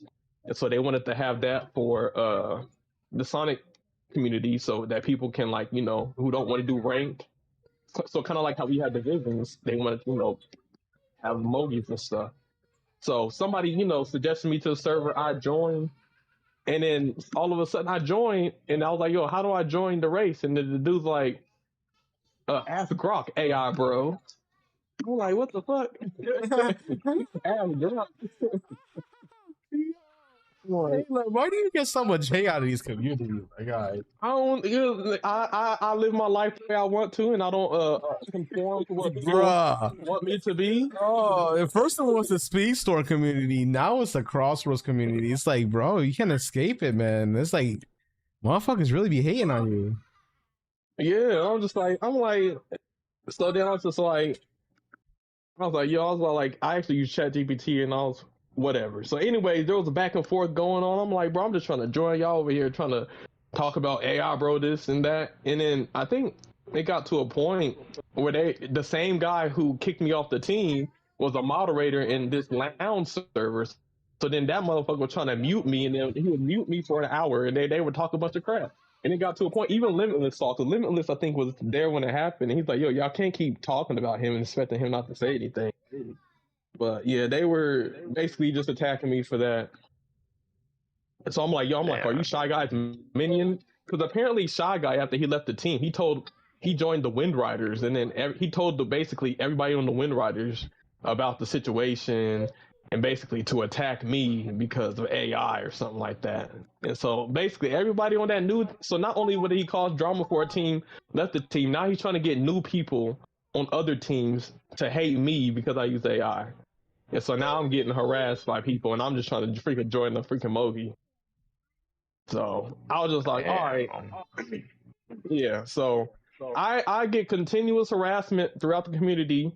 And the person that kicked me out of the server from the Extreme Riders was messaging Smarty like, oh yeah, you need to kick Caleb off the team. And then Smarty's like, yo, why? What are you talking about? And he goes, oh, well, he said this. and then it was an image of AI is not stealing jobs or something like that. You know, I was just, I can't believe he said that. And he's like, all right, that's his opinion. I'm not gonna kick him off the team because of that. And so the dude got mad or whatever. So because I didn't get kicked out of the community or kicked off the team like he thought, you know what I'm saying? He you know, he was hating, you know, and then he just, they're trying to rally people, you know, against me. Anyways, that was that, at least when the AI The stuff. war on Caleb. Yeah. So I'm just, you know, I'm on one up, you know, and everything's cool. You know, we doing our tournaments. Now all of a sudden, now they're attacking one up. One, because now one up is now seen as a team that has a bunch of AI bros. So no, that's the AI team. I can't believe it. So now they're attacking me. They're attacking, you know, one up and Smarty for using AI and all this kind of stuff. And then it got to the point, they started attacking this guy, I believe, who came from, what's it called? The Crash Team Racing community. So apparently, like in 2023, he said a certain anime character was his waifu. And because he said this anime character was his waifu, which is like wifey or like a character he has a crush on or something like that, they're like, oh, that's a lolicon. You're a pedophile. What up, Absent? Like, no, I don't. And then, yeah, that was, Real PDF file? yeah. So, anyways, because you know people had issues with one up, they brought up this Thunder Hunter guy, and they brought up his history within the Crash Team Rumble community, and then they're like, oh, that dude's a pedophile because he said this anime character was his waifu. Yeah, PDF file.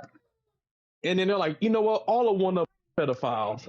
And then they started making memes saying, you know what, Taylor's a pedophile. I'm like, what the fuck? No, I'm like, first of all, I said, I don't play about kids. Like, first of all, you can be mad because I use AI, but what you're not going to do is try to call me a pedophile because he's somebody else.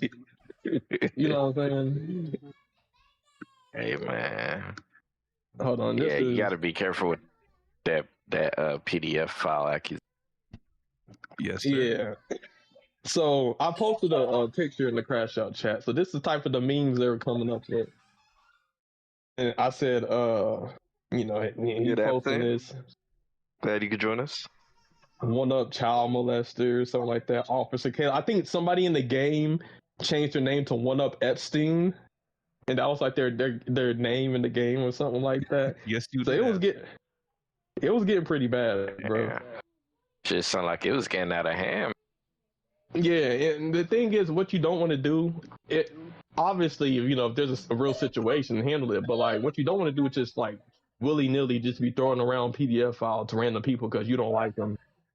Because they're like an anime character. Oh, they use AI, so we're gonna call 300. It got to a point they were DMing people, calling people the N word with the hard R. It was all kinds of crazy stuff. People were getting harassed, bro. It was insane. Some CrossWorlds? Yes, bro. Bro, what a fucking kart racing game. Y'all taking this shit serious, bro. Oh my god. Niggas don't care. Oh man, dude. I'm glad I'm not a part of that shit, bro. I will cuss a motherfucker out in 2.5 seconds, bro. I have no filter. Yeah, and it's like people try to reach when they do. Yeah, people try to reach when they feel like they can't, they have no power over you. It'd be like if you said, you know, your favorite character is Meg, or your favorite character is freaking Jasmine, or you like from Naruto, and now you got people calling, oh, well, actually, they're this old, and blah, blah, blah. I'm like, I ain't got time for that. Like, there's real children being out here being harmed, and y'all over here trying to, you know, throw out this word because somebody like an anime character. I don't give a fuck about none of that. And that ain't got nothing to do with me. So why is my name being brought up with these accusations? You know what I'm saying? But anyways, it got to a point to where it got to Douse. There was issues. I believe somebody who's in the Smash community, because the Smash community, you know, they've had their issues with PDF accusations and all of that kind of stuff. He gave some advice. And he talked about how, he was involved with one of the big heads of the Smash community and how it's not good. And if this gets out and this y'all allow this to like spread, like it's going to get to the Momocon tournament organizers and they're going to cut down the tournament and there won't be any competitive scene if this gets too far, essentially. So, Yep. So because of that, there was some drama, some back and forth, some team infighting. Eventually, the rival circuit Discord got shut down because Dallas wanted to, stop all of the back and forth, so it doesn't spread. There's some people who got banned because of their actions and because of it getting out of control. And a lot of tournaments have been canceled. Team tournaments, scrims have stopped. SV, the Speed Vipers, that was Dallas' competitive team, got disbanded. But SV is done. Sneaky was part of SV. A lot of top players, Cali Mac and Cheese, like a lot of SV was getting huge, but SV is no longer a team. It's a lot of drama going on. So, I'm just like burnt out on it. And basically, but I will say, some of those mods did get removed because some of the people who were harassing me because of AI have got removed because they want the Sonic community to be a space to where people aren't harassed on whatever political side you stand on. You shouldn't be harassing people, and that goes for artists, pro AI, anti AI, whatever. People need to not be harassed because of whatever.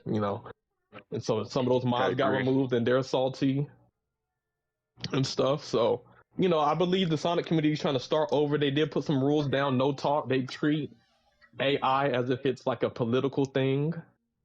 And so, they don't want people so you talking can't about talk it. about? Damn. You can't talk about it no more.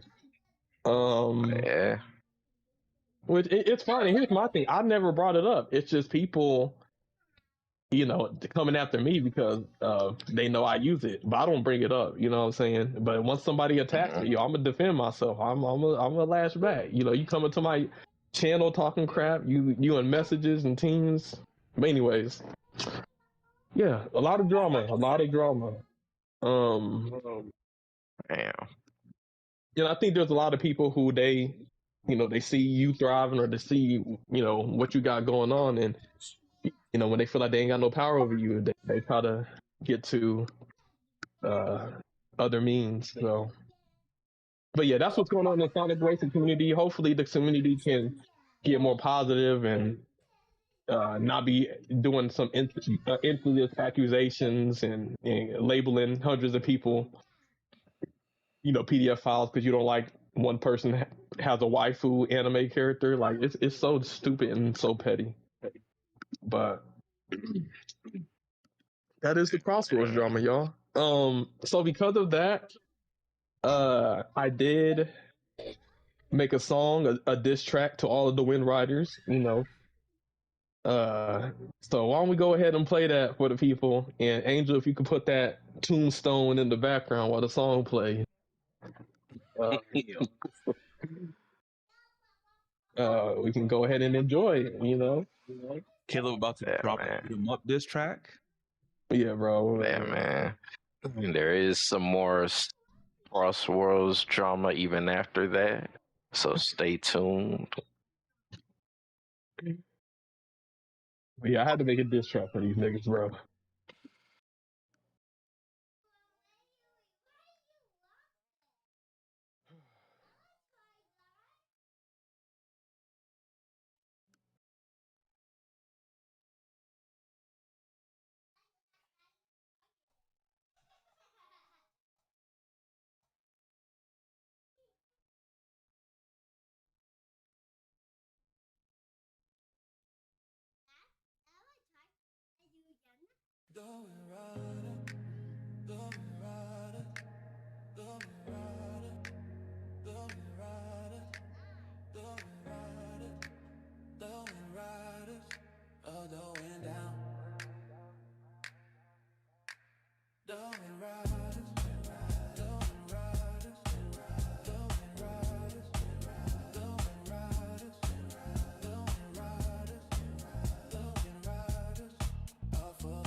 fucking joke. And every tournament, man, they fucking choke. Hating on niggas cause they fucking broke. They never had muscle, man, stay off that coke. And just know I'm with all the smoke. I'm shooting that one rider till they fucking croak. They was laughing they until they got soaked. A stream sniper came and cut they throat. You a pussy ass nigga if you a shy guy. They won't be level 4 when I do the drive-by. My Uzi automatic shooting like it's AI. Self-driving car taking off you in the sky high. The wind riders fake, man, they artificial. Everything about them scrubs is superficial. The Sonic Racing Lounge will never be official. They can keep making memes until we get judicial.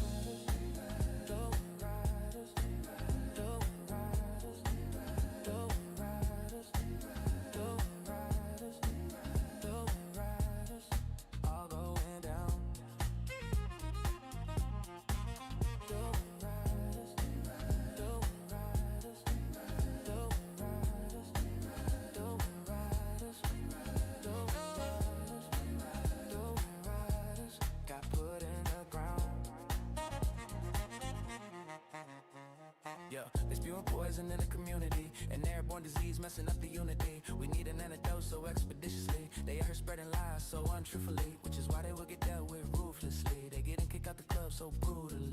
That's what they get for acting so stupidly. No go and kick rock, already wrote the eulogy. They full of hot air, smell like some breaking wind. Crying on the internet cause I be going in. They must be blowing smoke and they must be high on gas. If they think I won't show up and put some belt to ass. Yeah, banned from the circuit, I guess that mean we up. One up community celebrating, turning up. Kick to the curb because you was acting up. Maybe next time you will shut the fuck up.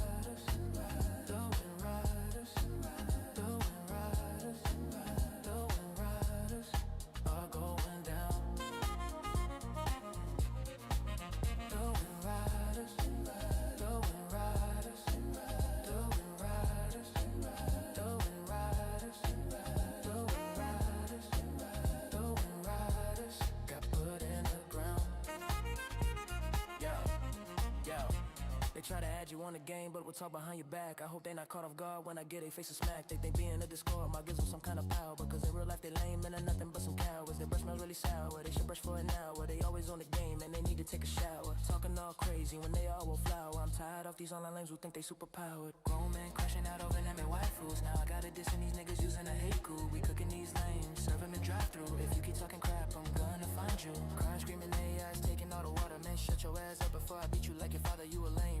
You could never date my daughter, you just mad because your girl ugly and my husband running.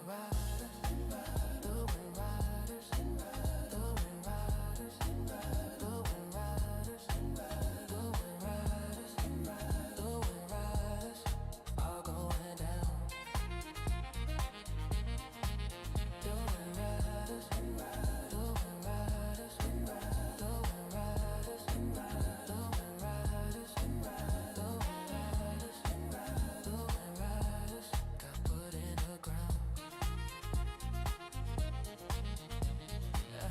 Step on your toe and screaming one. Whooping your ass is how I have fun. I'm taking off like a jet for the holidays. Niggas be hating because they be getting outplayed. The wind riders lame, lame, lame, lame. Shut the fuck up and just play the game, game, game, game. These whiny ass children are driving me insane, sane, sane. If a robot can draw better than you, then you should be ashamed. Maybe step up your game.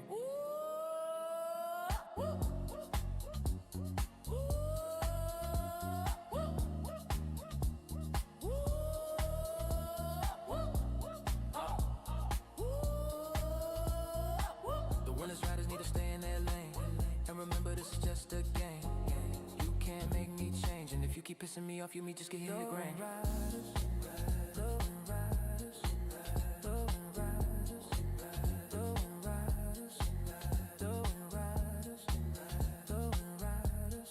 All going down.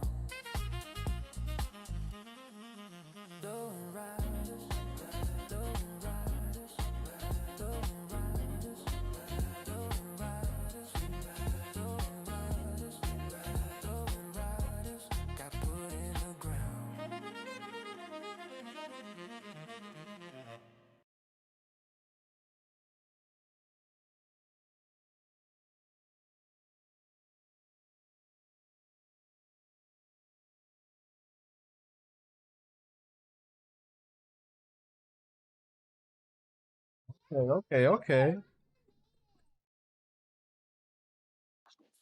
All right. After said you got to get a hip hop version. like more hostile energy. Yeah. I think if you're gonna do a diss track, you gotta give us like a demonic hip hop diss track. Yeah, give us a hit 'em up. Damn. Yeah, hey, I was hitting their ass up with more of a chill tune, so I get what he mean, but I just I sent y'all the chill version. But yeah, fuck the Wind Riders, nigga. Oh, yeah. You said heard it here first. He said, "Fuck the Wind Riders." Do y'all want to hear the hip hop version? We can play the second version if y'all want. That's up to y'all. I do have a more of a diss one. It is. I mean, I'm gonna leave that up to you, Caleb. I mean, we do have a lot of stuff to get to. So, do you feel like you really want to play it? That's on you. I mean, we could play it at the end. Yeah, maybe the at the outro? end, and if not, yeah, maybe outro. We'll do the hip hop diss track version of it, for the outro. But yeah, man, that's how I'm coming. But yeah, that is some of the drama, for people. If y'all wanted to know a little bit deeper, at least from my perspective, what's going on. And I left a lot out. There's still things to be done, but that has been some of the drama that's been happening on the competitive side. But yeah, I know. I believe Nano. What you want to talk about? Some other drama? What other drama's going on? Yeah. So apparently, hold on, give me a second. Yep. All right. So apparently, um, No, your mic is having some y'all hear feedback. like static or Yeah, something? I hear it. Yeah, your mic's going crazy. Oh no, that's Caleb. That's Caleb's. Oh, What about now? I think it It's sounds gone. better. Yeah, I think it's gone now. Yeah, it's good. It's good.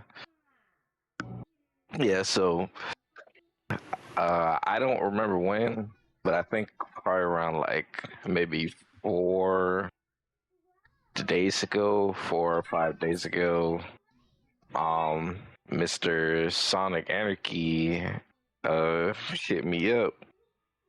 And if you're in the chat, Sonic, we kind of about to get into it, or at least I'm just gonna explain what you told me. And if I miss anything, like let me know. But so I get a random message from Sonic saying he wanted to like talk to me about something, and I guess usually Sonic doesn't like hit me up out of the blue like this, so I was kind of surprised. So I didn't know exactly what he was gonna say. So when he I agreed to talk with him in VC and whatnot. And while I hold joined up. the VC. Sonic said to have him join VC. Oh, okay. I guess Sonic could just explain it, but yeah, I got you. Hold on, let me. I don't see him in the waiting room.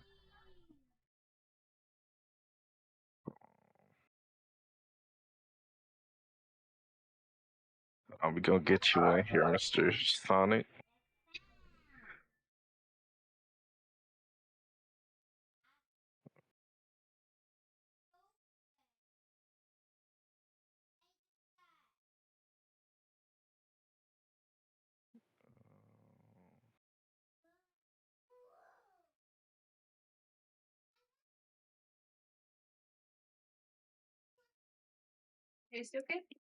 You should be able to join now, Sonic.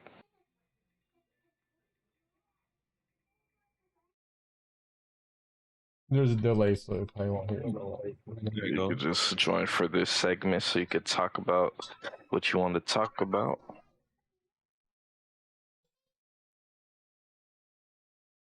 going on, Mr. Anarchy?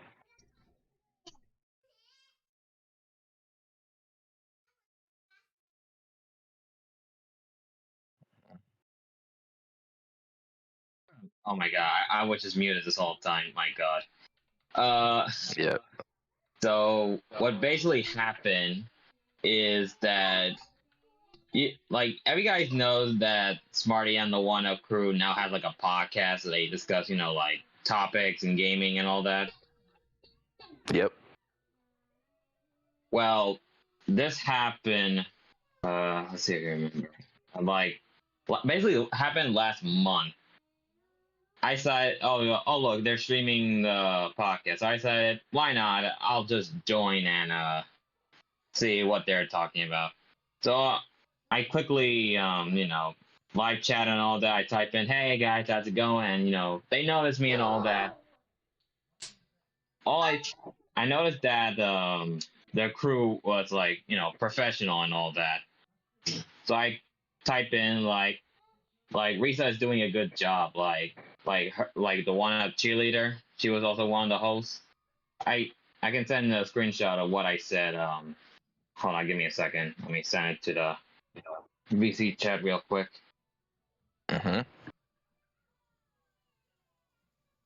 All I said, case in point, all I said was one thing, and then that resulted in me being public enemy number one on behalf of the One Up crew, which I don't understand. How do you? Damn. Okay, hold on. I know I have it here somewhere. Give me a second. All right, take here your time, man. Take your time. All right, so this is the first screenshot that I said on the One Up podcast. If Angel can put that up on screen.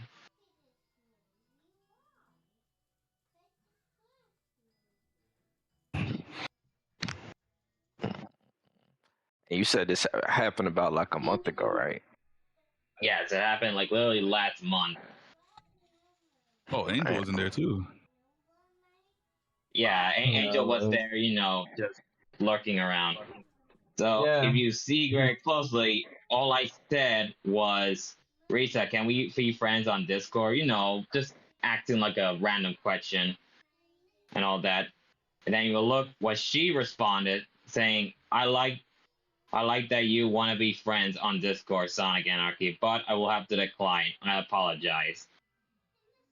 And I was like, okay, I totally understand. That's hold on. Okay, I posted a next screenshot of what I said.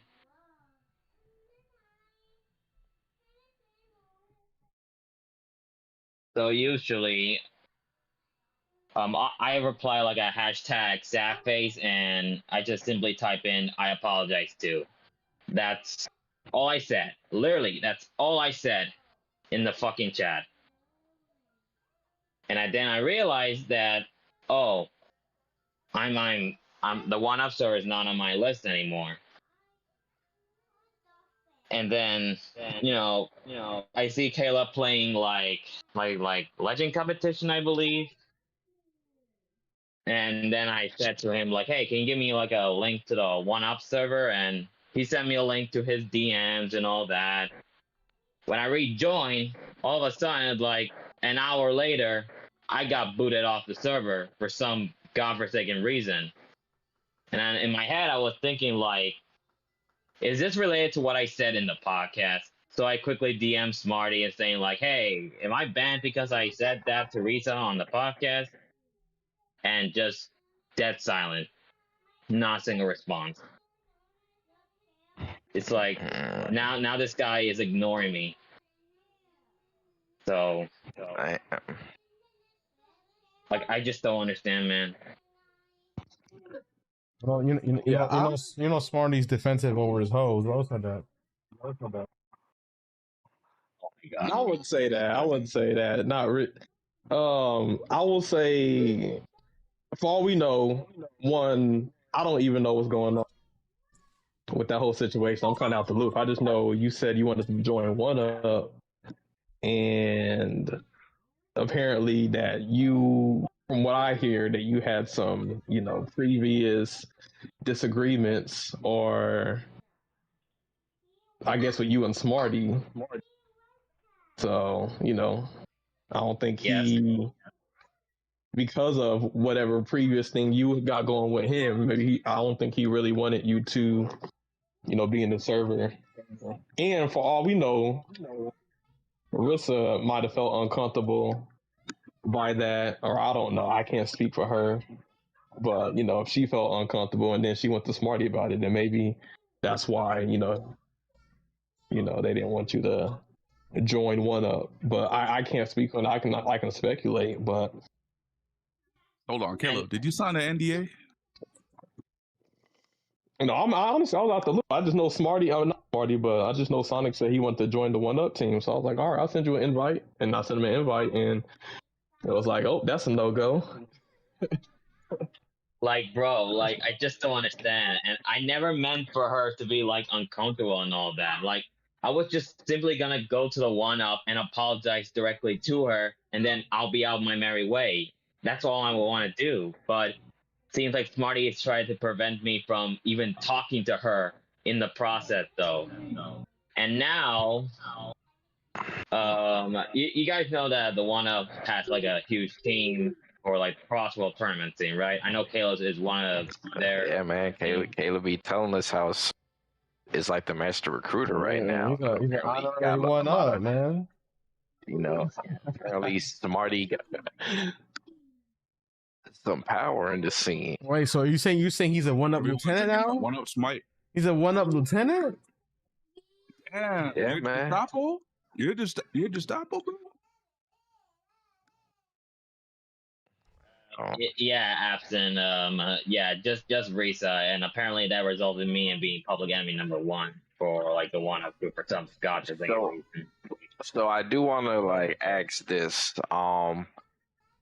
So for anybody listening, the members of the podcast, we are not on anybody's particular side. So we're just hearing Sonic out and kind of giving him a platform to explain the situation. I do want to ask Sonic. So from what I'm hearing, at least from your standpoint, it feels like you're kind of getting like kind of getting like a bad rap because you asked to be Discord friends with this girl. Yeah, am I getting that correctly? Yeah, I don't know what the hell I was thinking about by typing that. I just said some really stupid stuff in the chat. That's all. Okay. I will say, just for to keep all sides honest, I know you wanted to join one and stuff, but like you did change your name at one point. Now, and people probably noticed if they were able to put 2 and 2 together. They noticed? Maybe, I don't know. But I saw it. So if I saw it, somebody else might saw it. I haven't talked to anybody about your name change. I haven't told anybody or said anything about your name change. But I was like, who is this person? One up what? Damn. So, I mean, do you want to tell us about that, Sonic? Yeah, but like, okay, I can confess that anti one up changed the name on the CrossWorlds game. That was me. I was, again, since I was kicked out of the server, I was being like I was salty basically, like that I was kicked out, which is I kind of regretted typing that name, but at the same time, like. It's Marty. His ego is really like ruining this man to this point. But okay, I will have to admit, I confess, I deeply apologize, but that shit doesn't matter because now Smarty thinks like I'm the bad guy in this situation. And the crazy thing about it is that I was like during like a tournament scene, like they were like I was just watching on Twitch, like this guy who was part of the second one up team. And I simply type in like, yo. And then all of a sudden I got banned from the chat for no fucking reason. And I was like, did they find out about this shit? And I was like, that's it. I'm officially getting shadow banned from tournaments now because of this shit. Now, I don't think you are necessarily banned from the tournament, but as far as joining one up, maybe because of all of that, they don't want you there. And also, I will say with the Rissa thing, it might have been bad timing because there's been some Rissa, as long as other women have been kind of harassed by a certain person. And so, you messaging her, that kind of comes after that whole situation of her being harassed. So, I think people have kind of their guard up and they kind of not like their tolerance for unwanted harassment has kind of gone down. And not saying that you were harassing her, but she had been harassed by some people or a person. To be honest, I did not know about that. If one of you guys would have told me that she was being harassed, I would never check that shit on the chat during the podcast. But I did it, and well, here we are with this fucking drama. And now, I see like in the community post, like Smarty posted like, "Hey, we're hosting this the 6v6 Dash panel tournament. Everyone is invited to participate." And I was like, okay, all I have to do is join like this Prisa network server and I'm good to go. That's what I thought, at least. And then like literally like 5 hours later, after I joined like this Prima network server, I get kicked out for no fucking reason. And like at this point I was like, Damn. I was considering like quitting CrossWorlds completely and going back to like the capacity of Speedstorm. I'm not gonna lie, because of this shit.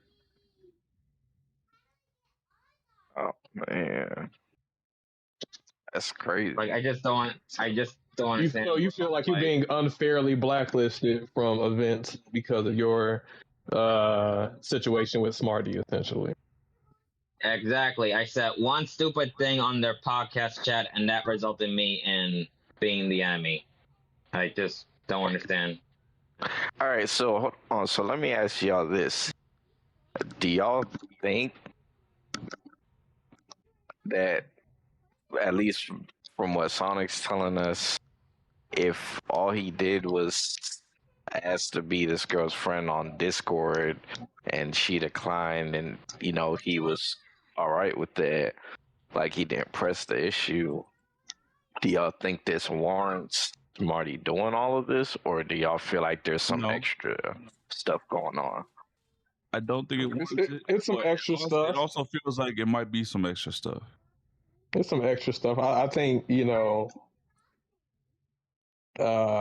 whatever happened with you and Smarty in the past, maybe y'all can have a conversation and try to resolve it, but I guess he's saying he's being ignored.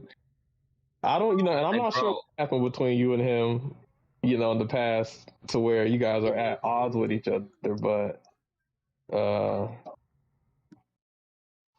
Still doesn't justify being like blacklisted from tournament. Yeah, I don't think you are a toxic, like some of these people I was speaking on, calling people PDFs files and all that kind of stuff.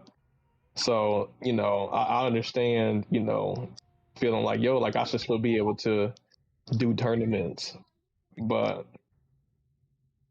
yeah, I think maybe you guys can try to, like, whatever issue we have resolved with Smarty, try to figure that out. Because he does have a lot of influence in the scene. So, I think if he label you a problematic person, that's then not extra. Like, bro, all I want to do is compete in this tournament, and I cannot allow it to compete because of this shit.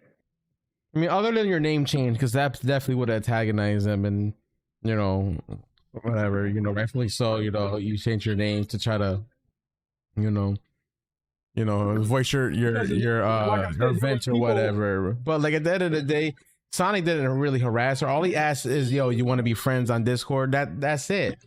That was all. Like he didn't cuss her ass out because she said no or anything like that. To call it harassment is crazy because all he asked was, do you want to be friends on Discord? That's it. And this is the part of the reason why us men can't even talk to females, because we asked them to be friends and they consider that shit harassment. What the fuck type of shit is that?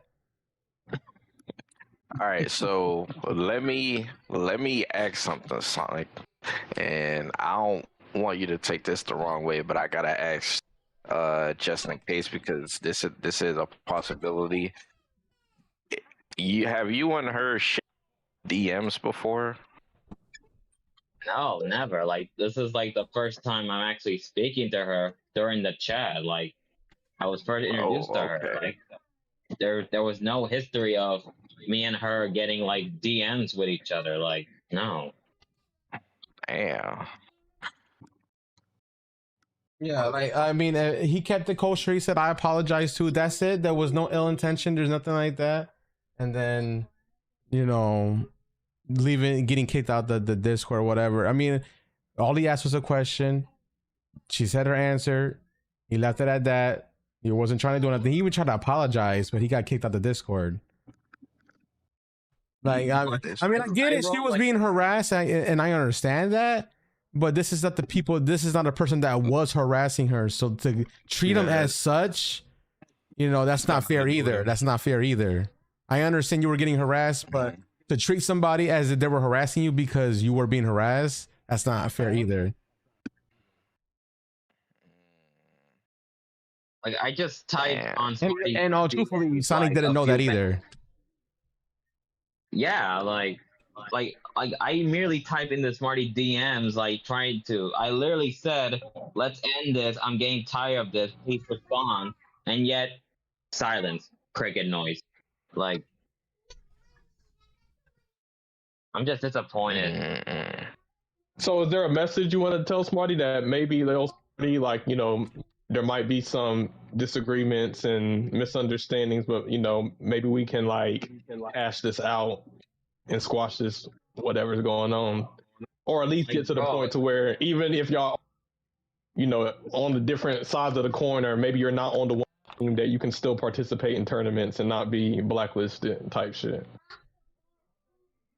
Like, yeah, like I just want to compete, but the fact that I got banned from that person's Twitch chat all because I said yo, and that resulted in me getting banned, it's leave a bad taste in my mouth for like one up. I'm not gonna lie.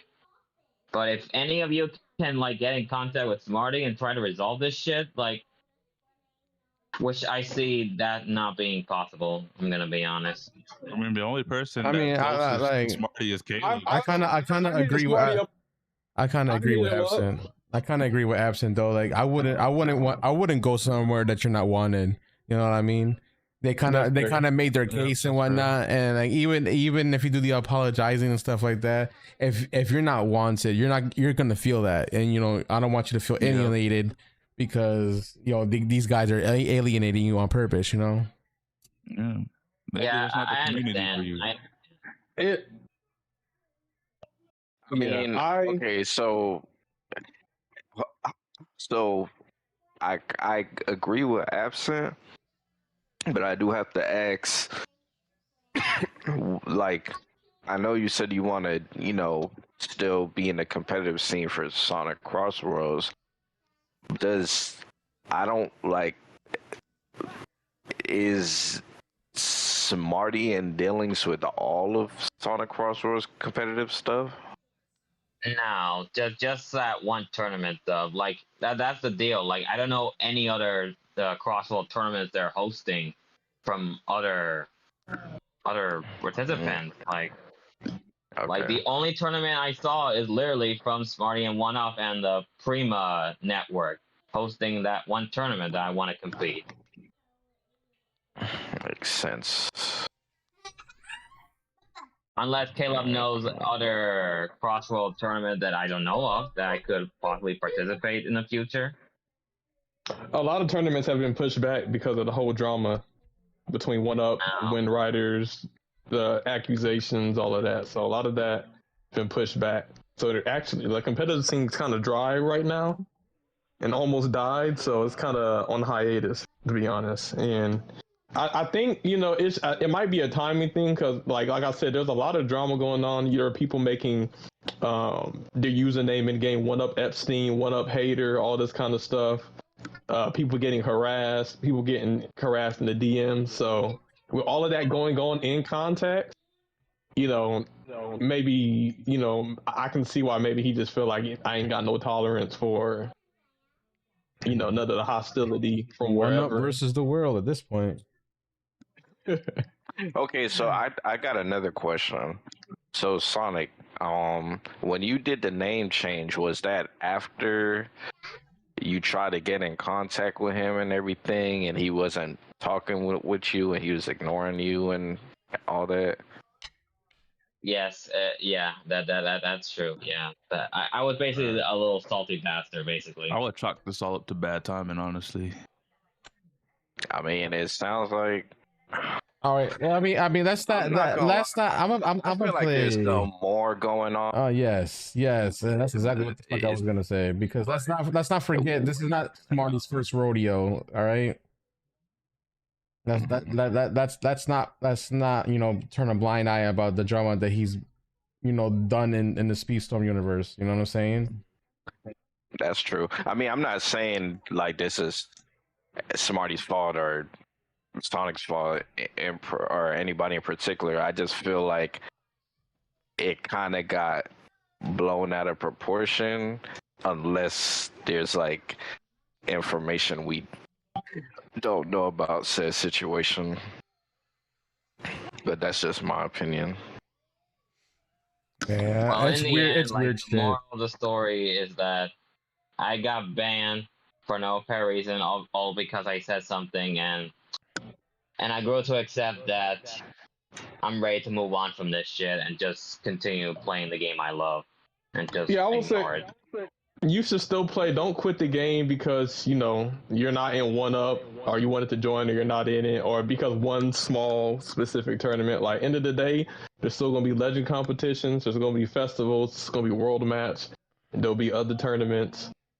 So I would say if you really enjoy the game and want to play it, just play it. Like I said, even though I'm on one up and Smarty's the leader of one up, and you and Smarty have y'all issues. I still play with you. I have no issue. I feel like it's something that's between you and him. I asked him about it. He said, you and him have y'all, differences for whatever reason, quote unquote. So hopefully you guys can come to a understanding. But yeah, it's just been a lot of stuff going on. From the outside looking in, at least with you and his beef, the timeline is kind of bad because there's a lot of stuff going on behind the scenes. But I feel like whatever you and him got going on probably could be squashed. But we'll see.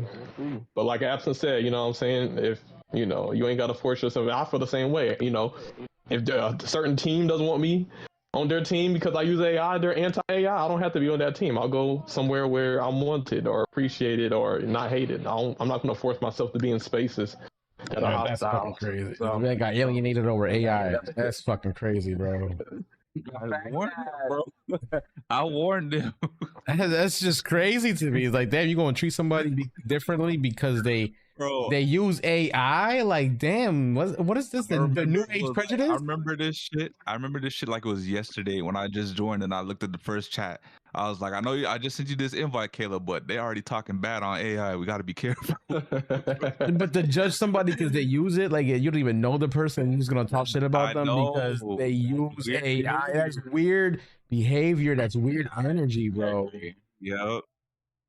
Like, I mean, if I don't like AI, fine, but I'm not gonna sit there and judge you on it because you use it. The type of shit is that? Yeah, the amount of DMs I've gotten from people talking about pick up a pencil and all kinds of bullshit. I also want a quick statement. Like, I hope people realize AI extends to industries and things further than just art. You know what I'm saying? It's in transportation. It's in gaming. It's in warfare. The military uses AI. It's in industries. It's in literally going to be everywhere. Yeah, it's not just AI right now.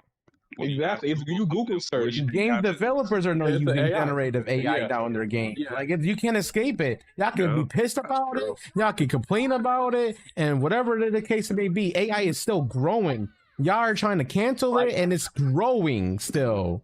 Like, just put that in perspective. There's a reason why there's a big shortage right now, and we're gonna get to that later.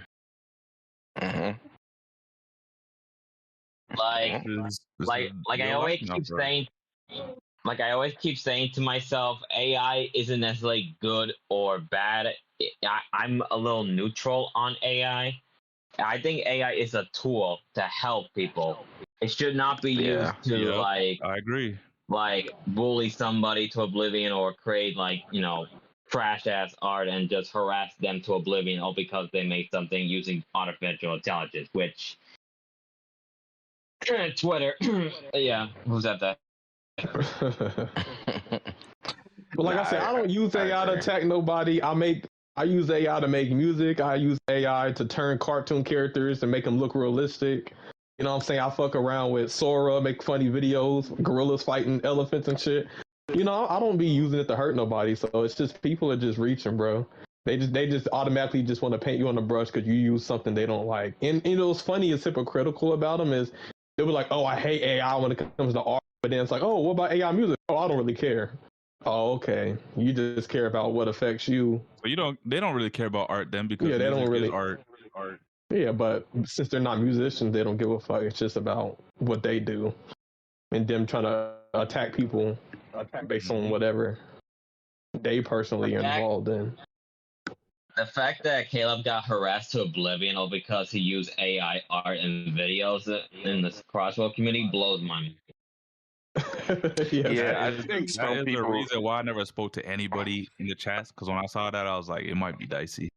I think people just. I'm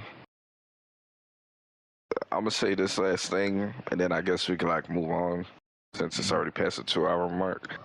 But I think people just need to separate the person from the AI. Like, why would you have a problem with Caleb personally just because he's using AI? Like, you could not like AI, but you shouldn't like.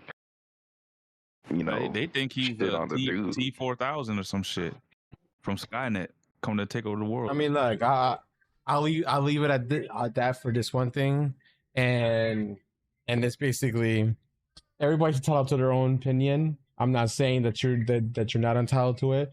You don't like AI, that's fine. You know, that's not affecting me at all.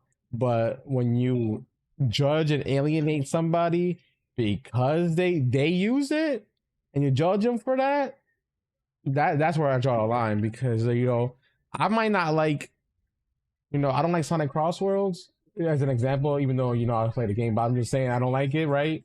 I'm not gonna alienate Caleb and shit because he plays it. You know what I'm saying? Like, that's weird energy to like alienate somebody, because they're still a person, they're still playing the game, you'll still vibe with them. The moment you find out that like AI, you completely change, but you were still playing with the guy and having a good time with the guy and everything like that. Yeah, Make that make sense. Right before everything Make that make cool, sense. Weird activities, man. Weird activity. Yeah, moment you find out, oh I have my eyes open. I didn't realize you were an AI person. Now I can't associate. Even though we were having so much fun. I had to like, you betrayed their trust. Like what? What the fuck? You betrayed me, Caleb, using AI. We can't be friends no more. Yeah, fuck that, bro. They acted like they was playing video games and they got into a relationship with who they thought was a girl. Come to find out it's a guy. Yeah, That's what they moving like. I tricked them.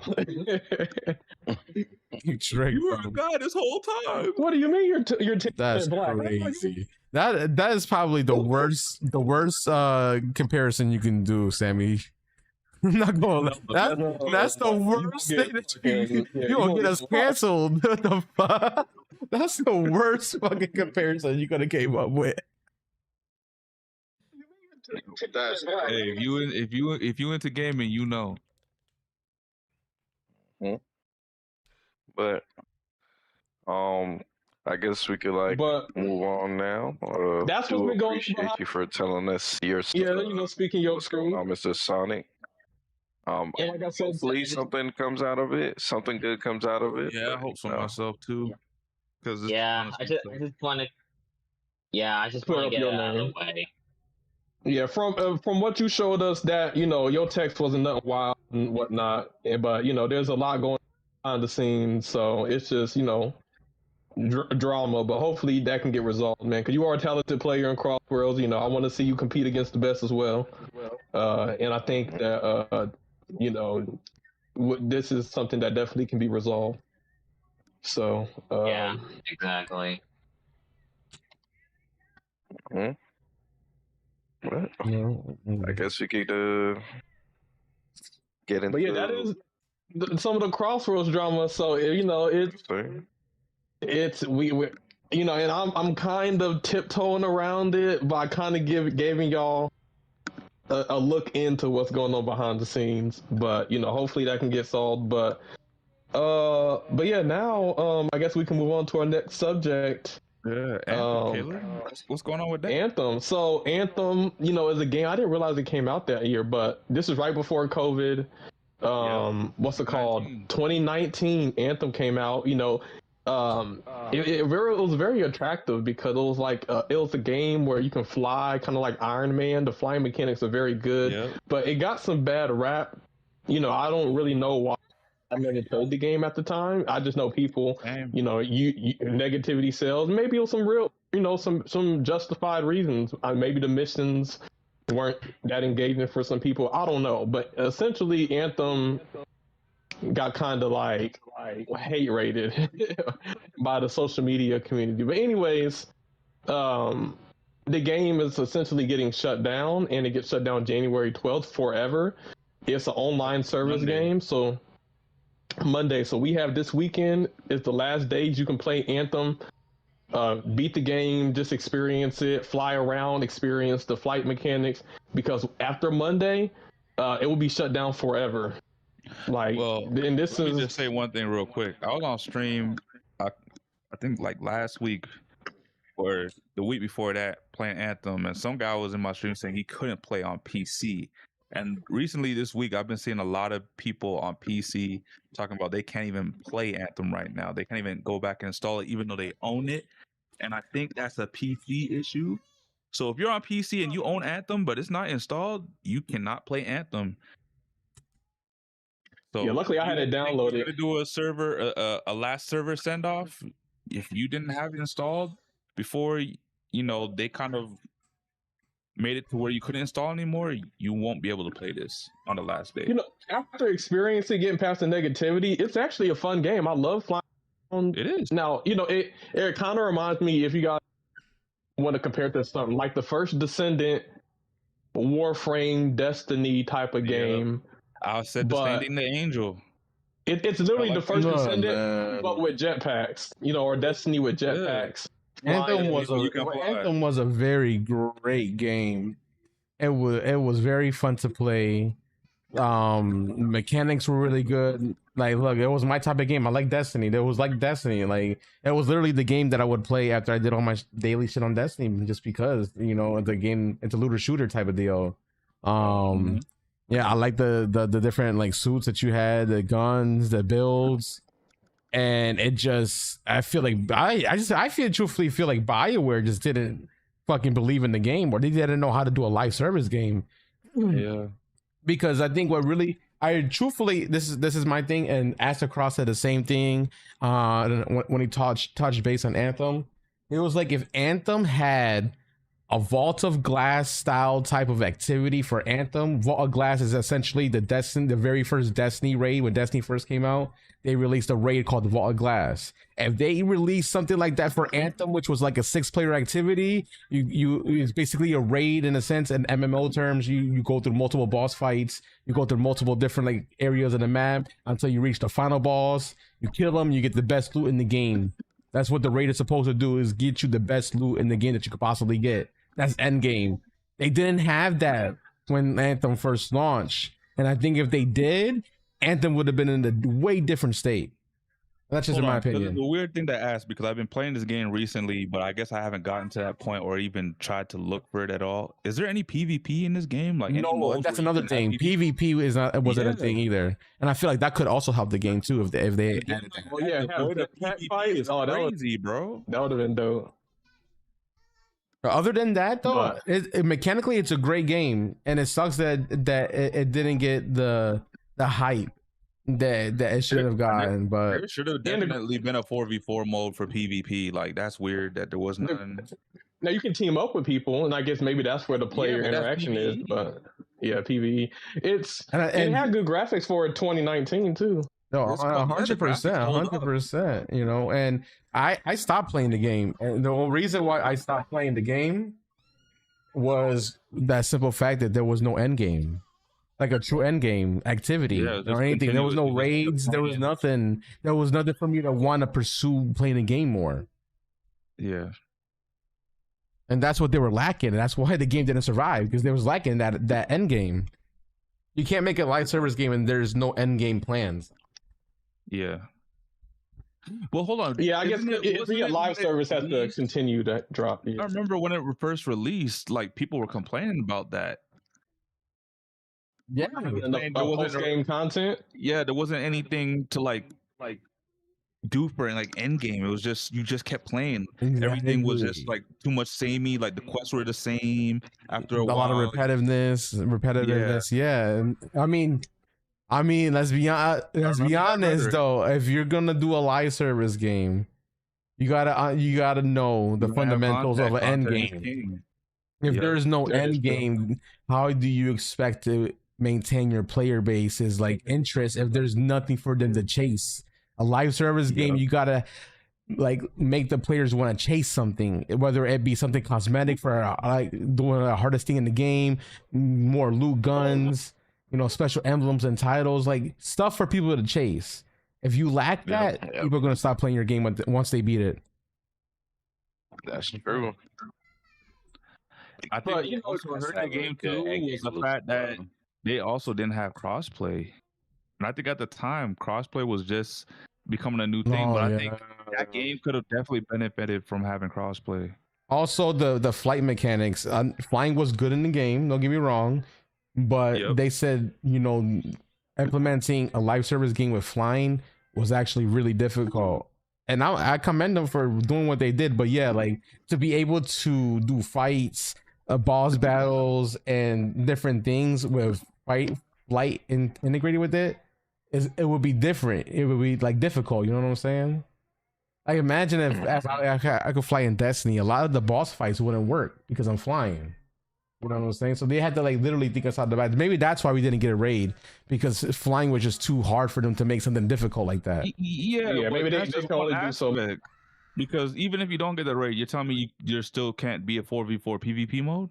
That takes development time. Maybe that wasn't. Yeah, but these are things that then- you should think ahead of time before you and- do your live service game. It's like, do we have enough content? Okay, after they do the story mode, what's left for them? Is there any raids that they can go fight bosses together? They Is there probably any put so PvP many- modes where they could do fights against each other? Like, who's the They best? probably peak put in so many PvP? resources in the flying mechanics just to make that as good as it was. I that they think that's probably- what it was. They waste so much But time trying to implement flying throughout their game, they and were they able didn't to have. fully. Then I honestly, maybe live service wasn't the right choice for them. Maybe they should have done like a single player co-op shooter, something I like mean, Borderlands. essentially that's what it was, because we didn't really I didn't get the live service feel from this game because there was no end game and there was nothing to chase afterwards. That was like, you know, I felt like I was playing more of a co-op game than a live service game, if that makes sense. It does feel like a co-op. And Anthem actually is kind of a warning to a lot of games, because a game that's that well technical when it comes to flying mechanics and, like, you know, there was definitely a lot Visuals. of quality put into it, to just be gone forever kind of like shows like, yo, how many other live service games are only going to be here for a limited amount of time before they're lost in history and gone with the wind and never to be seen again. You know what I'm saying? At least with physical copies in solo player games, you get a physical copy, you'll always have that game. You can always play it 10, 20 years from now. But kind of wild to think that a game that you maybe there's people who played Anthem and enjoyed it and put hundreds of hours in it. And imagine spending all that time playing Anthem just for it to be, you know, gone forever within the next 2 days, where you can never play the game again, never boot it up. It's kind of sad. And so EA, this is. let me say this, EA, And because you can never play it no more because it's a live forget service Dragon game. Age, you already ruined the franchise now. Forget Mass Effect, you done ruined that one too. Just chill. You're gonna shut down this game, fine. Chill, go back in the chamber and do a sequel to this game and do it right. Man, freaking AiAi has a habit of closing and shutting down games, unfortunately. So Anthem ended up being Titanfall. one of the Yep. what was it? Rumbleverse, or not Rumbleverse? What was it? The dodgeball game that was fun. Yep. They shut that down. Knockout. Knockout City. Yeah. Yeah, People EA love that shut down a game. lot of games. Yeah, EA, bro. EA is the reason why fucking Dead Space, fucking the original people that made Dead Space shut down. Mhm. They left. I thought the same guy came back to do Dead Space over.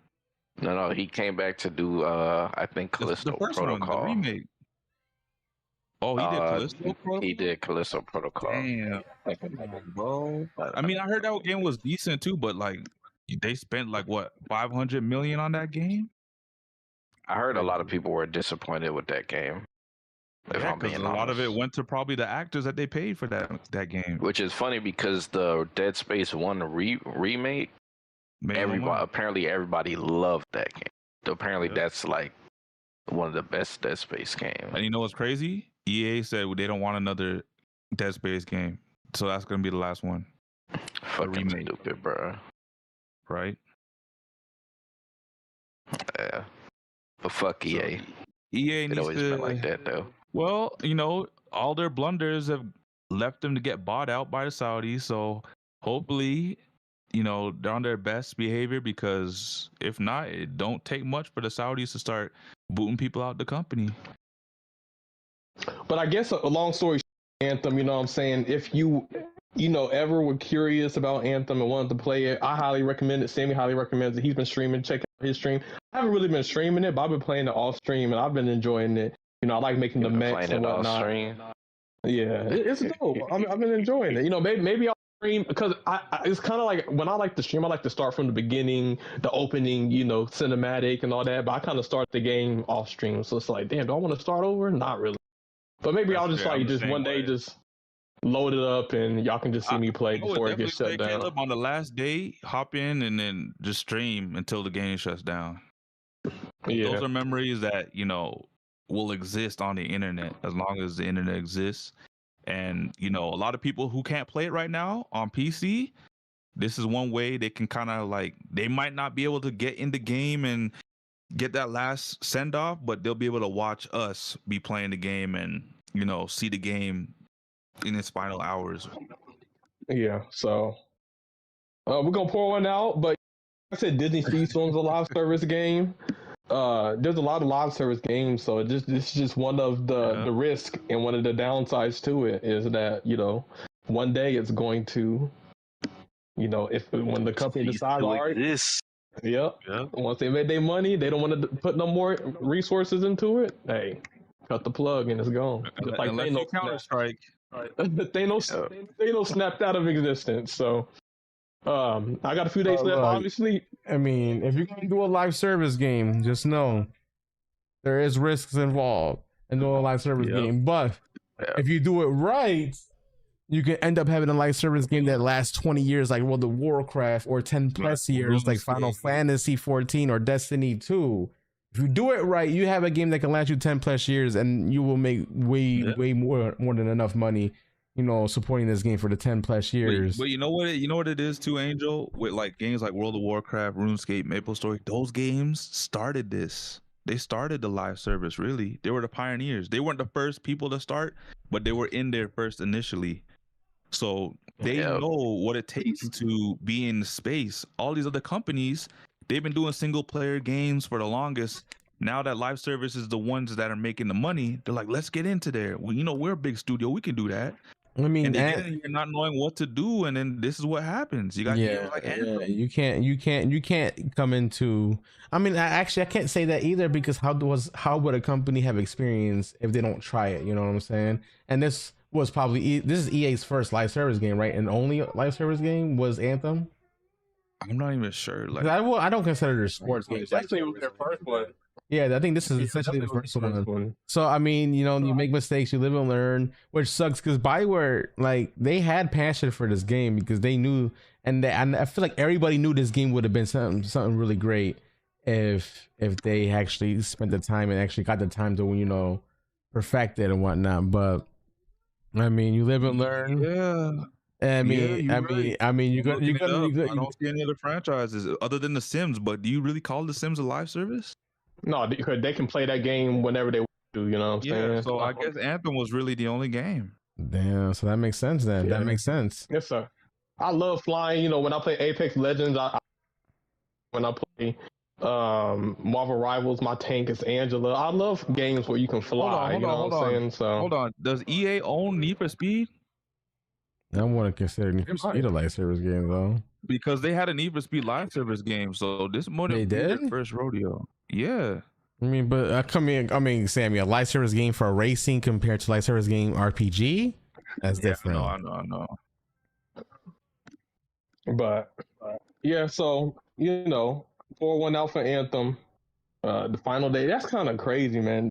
Just knowing that something's just in this last day. So on Monday we will have to put the dog down. Oh, you know, the other. But I remember for months, me and Caleb were like, "Oh, we gotta get into Anthem. We gotta get into Anthem." Joking around, but we were did it, man. serious. And then when we realized we got into Anthem, we was like, "Oh shit, this shit's shutting down right now." So both y'all was like Crazy. beat Anthem, right? I didn't beat it yet. I didn't beat it playing yet. through it. I only care about beating the main storyline, and that's it. Like everything Yeah, else, forget the missions. I I'm not only gonna- care about I'm side not- missions. Yeah, I'm not gonna get to the max level. I'm not gonna get all the achievements. I'm just here to experience the game. Mm-hmm. Because like I even though I bought the game for like $5 because it was on sale for like 90% off or 95% off for the full game, I bought it and I was like, you know what? One day I'm gonna try it out, see what everyone was talking about. And honestly, I've been enjoying the game. Obviously, it's hard to do some missions on the hardest difficulty with just yourself and you're low leveled. And you know, you can only do so much at a low level on the hardest difficulty. But I've been still passing these missions regardless. It just takes longer. But yeah, I guess you know, like Nano said, we are over the 2-hour mark. But I guess you know the speed round. You cut some, you know, the rest of the topics. Real quick, One Piece season 1 finally ends after 1,155 episodes. So you know, it's kind of crazy. I always thought One Piece was like on season 17, but apparently, creator and Toy sees One Piece season 1 ending with the Egghead arc, and they will be taking a hiatus because you know it was One Piece episodes every single weekend, but now it's on a monthly break, and it's It's gonna be a seasonal anime. Yep, it's not gonna be 1,000 episodes anymore. It's gonna be maybe one season has 12 or 26 episodes, and then that's the season. So One Piece is starting to get into the end game. I thought this was gonna go on forever. Hey, they're in the end game. You know, it's only so many gears you can have, only so whatever that many means. islands you can go to. So. End game, and then they go push out another 1,000 episodes. Yeah. Nah. Damn, They're already past the halfway point. But yeah, so honestly, it was great. The animation is amazing. I believe Toy, they're not doing, your weekly episodes with One Piece. Some of their animation team, which has been fired, is now going to other projects like World Trigger. World Trigger is going to get reanimated. Just and the people don't know, the people who animate Dragon Ball Z or Dragon Ball Super, One Piece, they're the animators. So World Trigger is another show that they do. So I'm excited for that.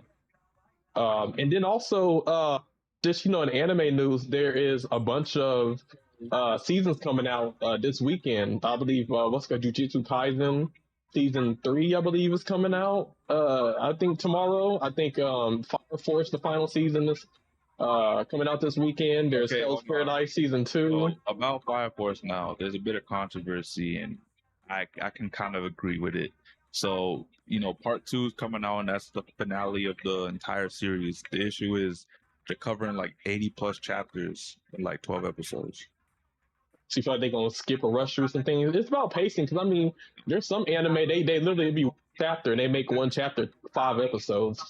So it's like which way do you want to go? Do you want to go the 80 chapters and 12 episodes, man? That's a lot of cutting.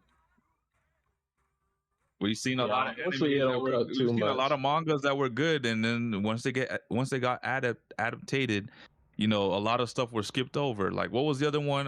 Promise Neverland. I didn't get into that because that shit happened. Like, and now we're gonna ruin Fire Force on its finale.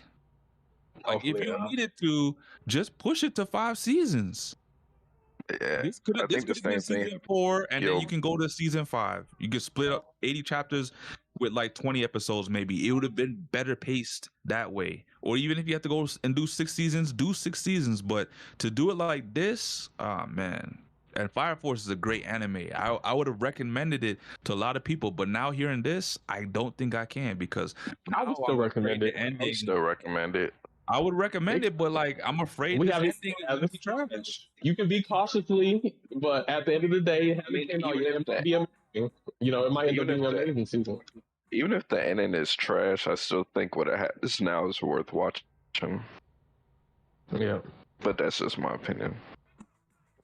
So yeah, basically there's what's it called? Sentenced to be Hero is a new anime that Ooh, a lot of people are enjoying because it has great animation, and it's great to see anime with good animation, especially when a lot of anime has been cutting corners, or like One Punch Man season 3, Tower of God season 2, Tower God, Shield Blue Hero. Lock.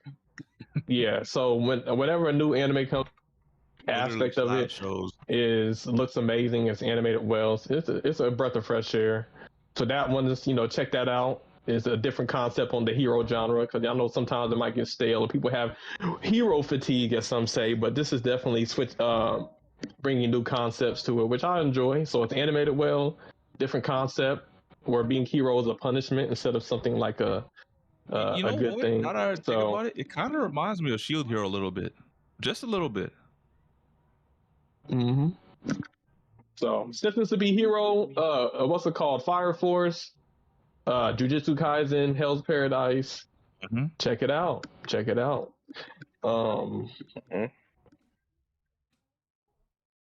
Yeah, let's see. What else What we do you got? guys think about the first episode so far about Sentence to be Hero? It was long, but it was I still didn't finish. Okay, so we won't spoil nothing then. But there was some controversy in terms of like Gachiakuta. So Gachiakuta. yeah, so I heard that was really good. It Yeah, was that was really good. amazing. And I watched. It was good. once the final episode came out, there was announced that there was a play that was going to be done and a video game. dude. The issue was with the play now. So the mangaka, she said she wanted the characters who are black. She created black characters for this anime and the manga. She said she wanted these people to be portrayed as black people, and she didn't want no blackface. The people that were in charge of the stage play, like the company, they said okay, and then they dropped the poster, and the black characters that she got were portrayed with blackface, and they were Japanese. One of the other things that she asked was that, if you can't find people that speak Japanese that are black, find Americans. That was their excuse, because essentially she said she wanted those characters to be black, but the studio that's doing the live action play version of it, or whatever movie version play, we're like, oh well, we just can't find enough black people, so we just decided just to cast a Japanese. That's BS, say they just didn't want to cast a black person. It's kind of weird because like they did the same thing with Attack on Titan, because as you on Titan, everybody essentially is white. I think Eren Yeager is white. I mean, they got German names. I think Mikasa's like half Japanese, half white. But then you look at the the live action version of it, and they're all Japanese. Kind of like, really? Y'all couldn't get no white actors? Y'all couldn't get no black actors? So I guess some of the controversy kind of has it's a common thing they do with the Japanese. But yeah, a show that specifically created black characters because of the lack thereof, and she wanted them to be black. She somehow has no control over how the live action version of her show is portrayed, which is kind of sad. Can you imagine if they did some shit like this to Fire Force and they made Ogun and Sharon white? Yeah, bro. Or Asian, Japanese. There's black people in Japan, that speak Japanese. There's Africans, you can hide. So let me ask you. And so for me, the only reason why I have a problem with it is because the creator didn't want it to be like this. She specified how she wanted it, and then she started getting harassed. If she didn't say anything, then I wouldn't care. and the reason why I say that is because we have to go back to the Ariel being black thing, because we got to keep the same energy. Yep. Keep the same energy. In what way? What you mean? So, so I guess basically what I'm saying is, me and you didn't have a problem with Ariel being black, right? Mm-hmm.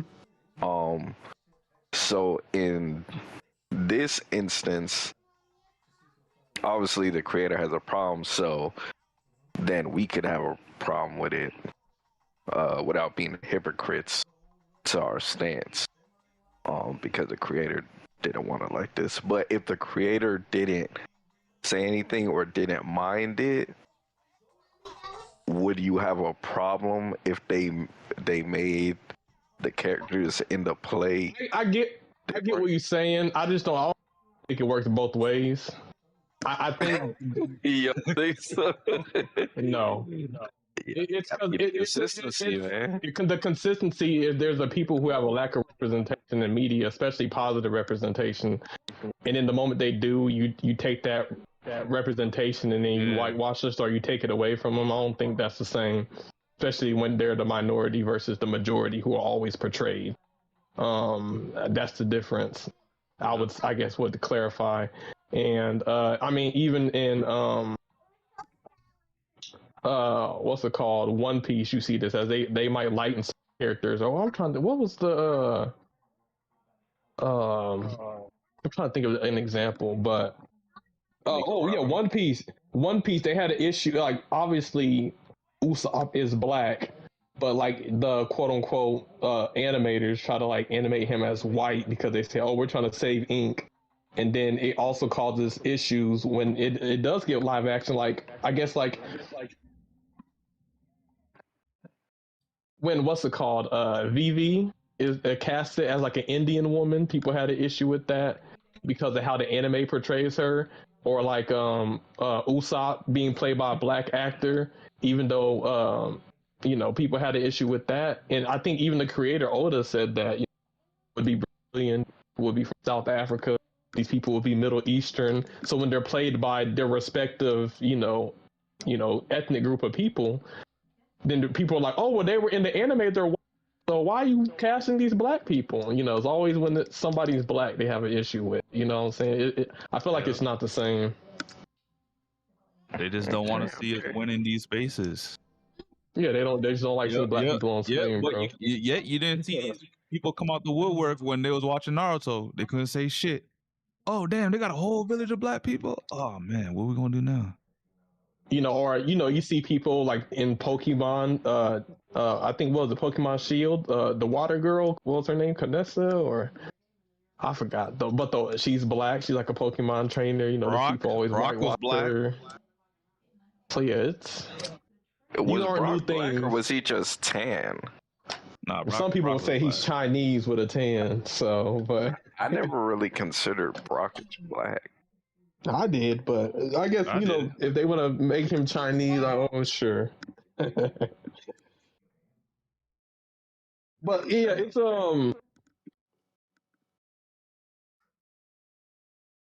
it's just, I don't know. Here's the thing: she's in bed with, not literally, but in bed with the Soul Eater creator, and the Soul Eater creator put black people in his anime specifically because there was a lack of black representation, and he didn't understand why, so he decided to put them in his anime, and so she's kind of following behind that. So these are intentional choices that they're doing. Remember, the guy that did Soul Eater is the same guy that did Fire Force, and he did the same thing. Yes. He put black characters in his story again. Yes. And there's some of the coolest characters in this series. Hey, Jabber is dope. Jabber. There's a manhwa that I'm reading called Ordeal. If that ever gets animated, I guarantee you it's gonna blow up because of the black representation and how they portray. Bro, I think I'm not finished with it, but from what I've read, bro, there's nothing but black people in it, and they got superpowers. the shit is fire, bro. And like, it's not like they make the black people like very like stylish. Like the black people, you know, they look like black people from like the haircuts, the locks, and everything. It's pretty dope, man. I'd highly recommend it. Okay. Yeah, I'll check it out. What was it But called? yeah, that is. It's called Ordeal. Okay.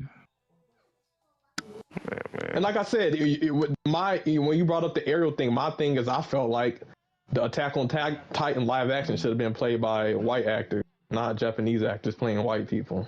So, I can feel that. I try to be at least a little bit consistent with my reasoning. I feel you, Mr. Caleb. I feel you. Because you know, even Attack on Titan has a black. What's his name? Oh, you know what I'm talking about. And, you know, there's a black. Bro, I think Mikasa is literally the only Japanese person. And I guess that the lady from that one island. No, not just Mikasa. Also, Levi. The leader that's he Ackerman. Oh, is it because he's an Ackerman? Yep. Was he a fourth? All the Ackermans. If you were an Ackerman, you come. Yeah, from but that Aaron Yeager is not Japanese. So I don't know what they was doing with that. He's white. He's German. Fucking what's his name? Armin. Armin is not Japanese. Commander Irwin. You know what I'm saying? Annie. Yeah, Annie Lockhart. Like I think people to at least try to be consistent. But I will say, aside from all of that, there is a new League of Legends show. You know, I don't know if Angel can show the trailer for it. I do like have Arcane? No, I have the link for it. Forgot what it was called specifically. No trailer. Mm-hmm. No trailer needed for this. But what's it called? Just to mention, Fallout Season 2 just came out. I think the first 3 episodes are available. So I'm gonna send you. I've been watching that.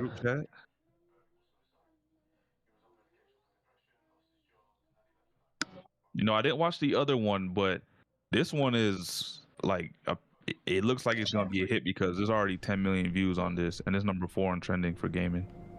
Really? Yep. Ooh. Well, it's number 5 now, but it is cooking. So I'm very curious. Wait, what is this? Is this a new character? No, it's a new anime series for League of Legends.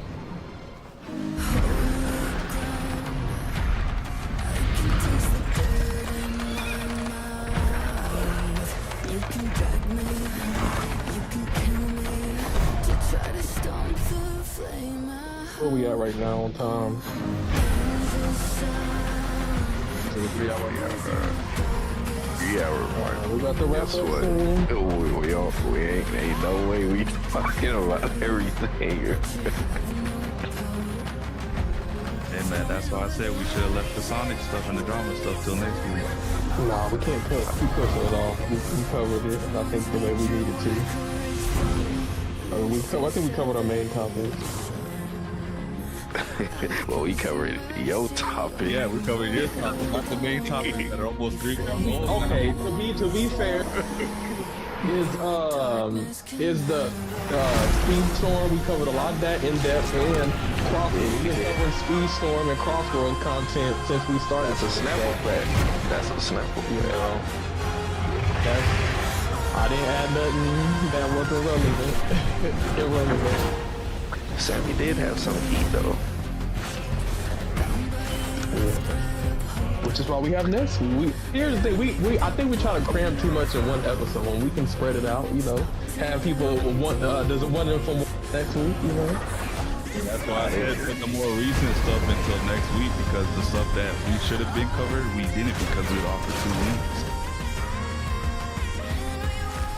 So that's why. Come out? I believe it's this year, if I'm not mistaken. Yo, this shit look fire. Yeah. That's why it's trending right now. What is this gonna be on? I have no clue.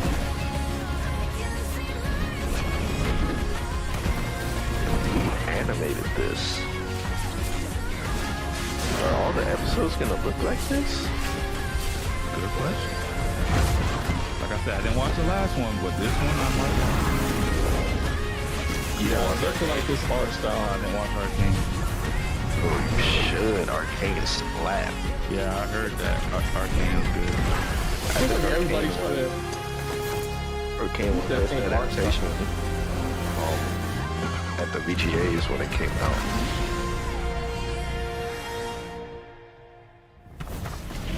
Yeah, this shit looks good, Sammy. I know. Figured we added this because it's part of gaming and this is what's trending right now. I didn't even know this was coming out. Me either. Literally happened, what was it, yesterday? Really? Yep.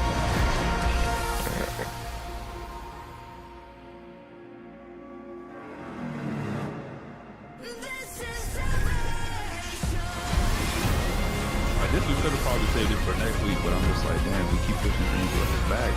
Everything's gonna be stale. Oh I man, don't we think can still seeing talk trailers about gonna be a stale.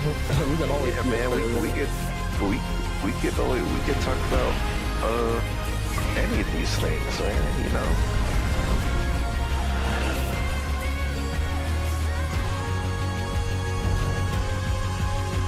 Disney got some competition with the animation right now. I'll say that.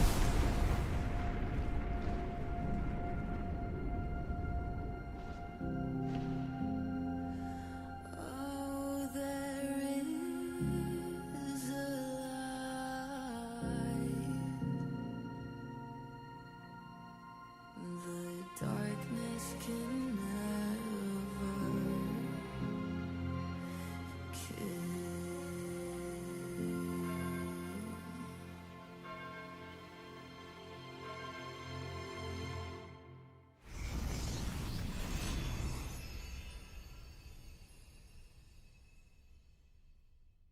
I already know who Angel say he liked already. Yo, chill, because like I was watching this trailer, bro, and this trailer just reminds me how badly I want this League of Legends MMO to come out because I'm looking at the worlds, that fucking city, fucking like castle looking fucking area. I'm like, bro, this MMO is gonna fucking slap if it looks anything like that and the worlds look as immersive as what I just saw. This MMO is gonna fucking take over World of Warcraft. I'm calling it. You already know, man. And like I don't play League of Legends, but I do know the lore and everything is so great and so diverse that this MMO is just gonna be so great, man. It is. This like it has the potential to be up there with the Final Fantasy 14s and the World of Warcraft if done right. This could be like their biggest game. It's a possibility. I'd love to see a comeback for MMO RPGs because, man, we don't have too many and none of them really succeed. No, Absent. It's not the League MMO, but what we watched was a trailer to a TV show. But there is an MMO that they've been working on for many years. They just hasn't officially like been released, but it's known in the gaming community that Riot Games is making a League of Legends MMO set in the universe of the League of Legends. I forget what the name was too. It was something to do with the, what is the world of League of Legends called? I have no clue. I don't play sure. It's whatever that world is. That's what like part of the name of the game. And yeah, yo, I can't wait for this to actually finally come into light. It might be in the next like year or two. From what I research. I mean, I haven't like researched it in a while though, but like last time I remember reading about it, the MMO is still being worked on, but not like where they can like announce it type shit. Does that make sense? Okay, their universe is called Runeterra. Oh, I have heard Yeah, of I've that heard of before. that. Yeah, it says Riot Games is developing an untitled MMO set in the League of Legends universe, which is called Runeterra. Is their universe, League of Legends universe, is called Runeterra. Okay. So they announced that they were doing this, confirmed by the co-founder Mark Merrill in 2020, but it's in a long-term secretive development with a recent design reset in 2024 to avoid being a generic clone, focusing on unique player-driven sandbox experience with no firm release date, but ongoing hiring, aiming for a future launch possibly before 2030. So like they this is so tight that there's no leaks, there's nothing, bro. They're keeping this so tight and under wraps that I'm hyped because if they keep being this secretive about it, like I cannot wait to see what they're cooking. Yeah, so that's the League of Legends news. I know, we've been talking a lot about gaming, but we'll take a side step and talk about some more entertainment, being movies and TV shows. I know recently Stranger Things just wrapped up their show on Netflix, and honestly, even though this season I heard was probably up there with Game of Thrones and The Walking Dead in terms of being terrible, I will give them credit because they did release I believe the final episode in theaters, and it made 25 million, and I believe it was only in theater for like a couple of days, like a week or something like that. And the fact that they made 25 million in a week is kind of crazy. What do you guys think about that? I actually think that's a dope, and I think because Netflix did that shit with the Frankenstein. Wait, Frankenstein released in theaters? Yeah, I thought it was just Netflix. Bless you. I Well, I guess you got theaters as well. well. If it did, I guess we could add it to the list. But I know they did that with K-pop Demon Hunters, and it looked like they're having some success with it. So it seems like if Netflix, I guess it kind of makes sense, especially with the Warner Brother thing. So if it seems like for like things that Netflix has successful, they might start releasing it in theaters a little bit more. So that's It's dope. funny you say that, Nano, because Netflix just recently said, or there was been reports recently about Netflix saying that they're gonna cut down the 45-day window releases of Warner Brothers movies to 17 days. And Yeah, it has I a think it lot was of like people 40-something in days. the industry in arms right now, because this is one thing they feared with Netflix buying them, was that they were going to kind of diminish like the theatrical releases and the movie industry. Yeah.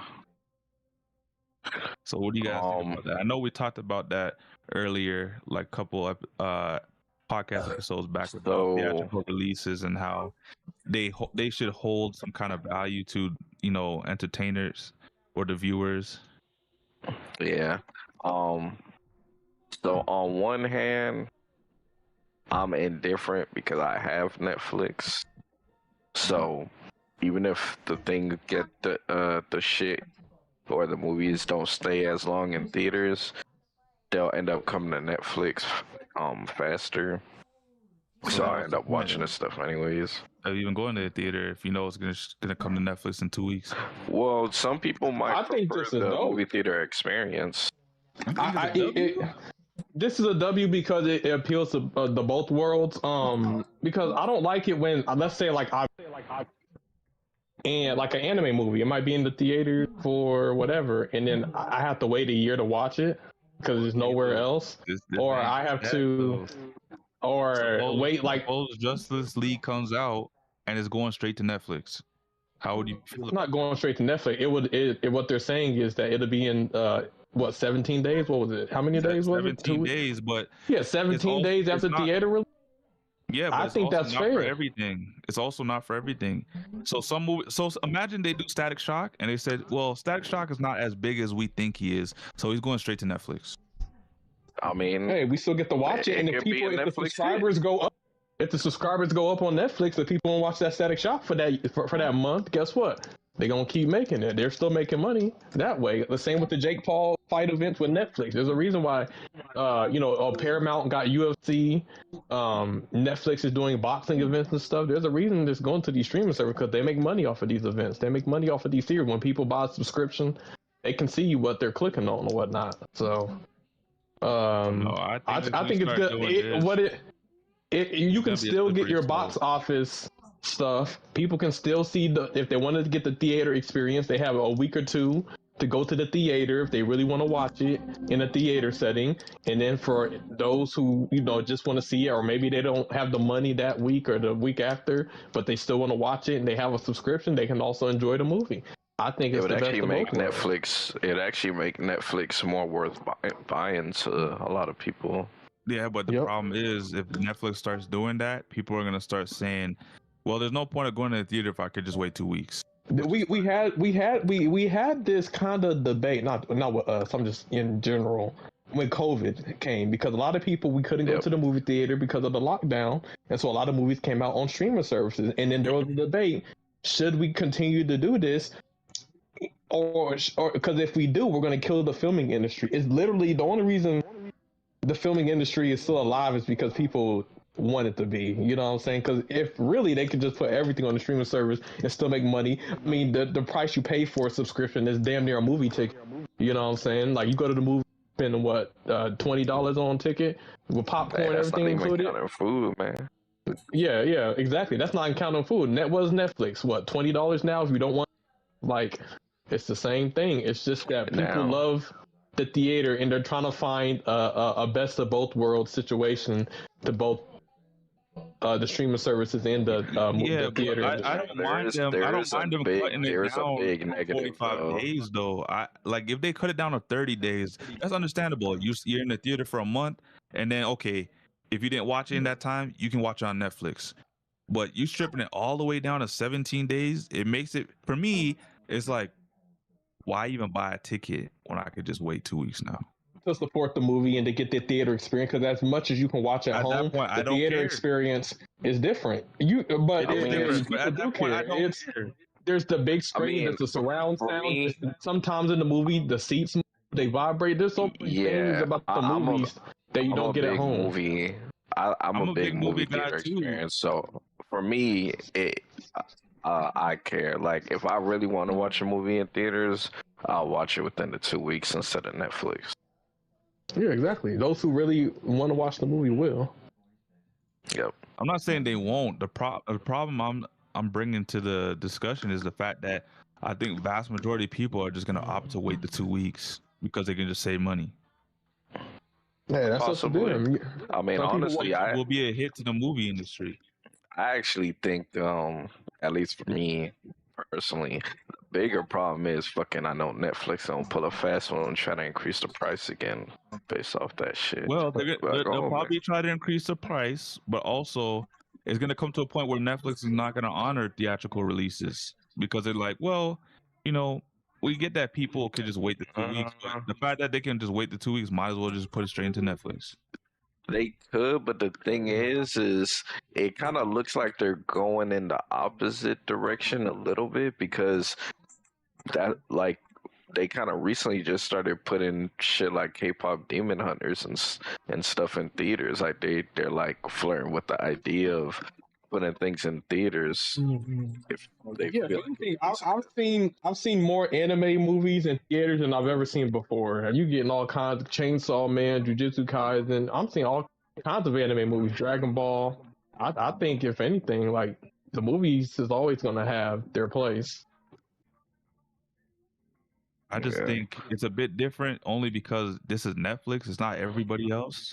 And if Netflix starts this trend, I'm pretty sure, Disney Plus will follow, or Disney will follow suit, or Amazon. Good. Just because they're the ones that are competing right now with them. I think it's good. I think we shouldn't have to. There's 12 months in a year. We shouldn't have to wait over a month just to see a movie that came out 45 days ago. Like, I don't think it should take that long for it to be digital. People gonna bootleg it anyway. We'll see if it's beneficial or not soon enough.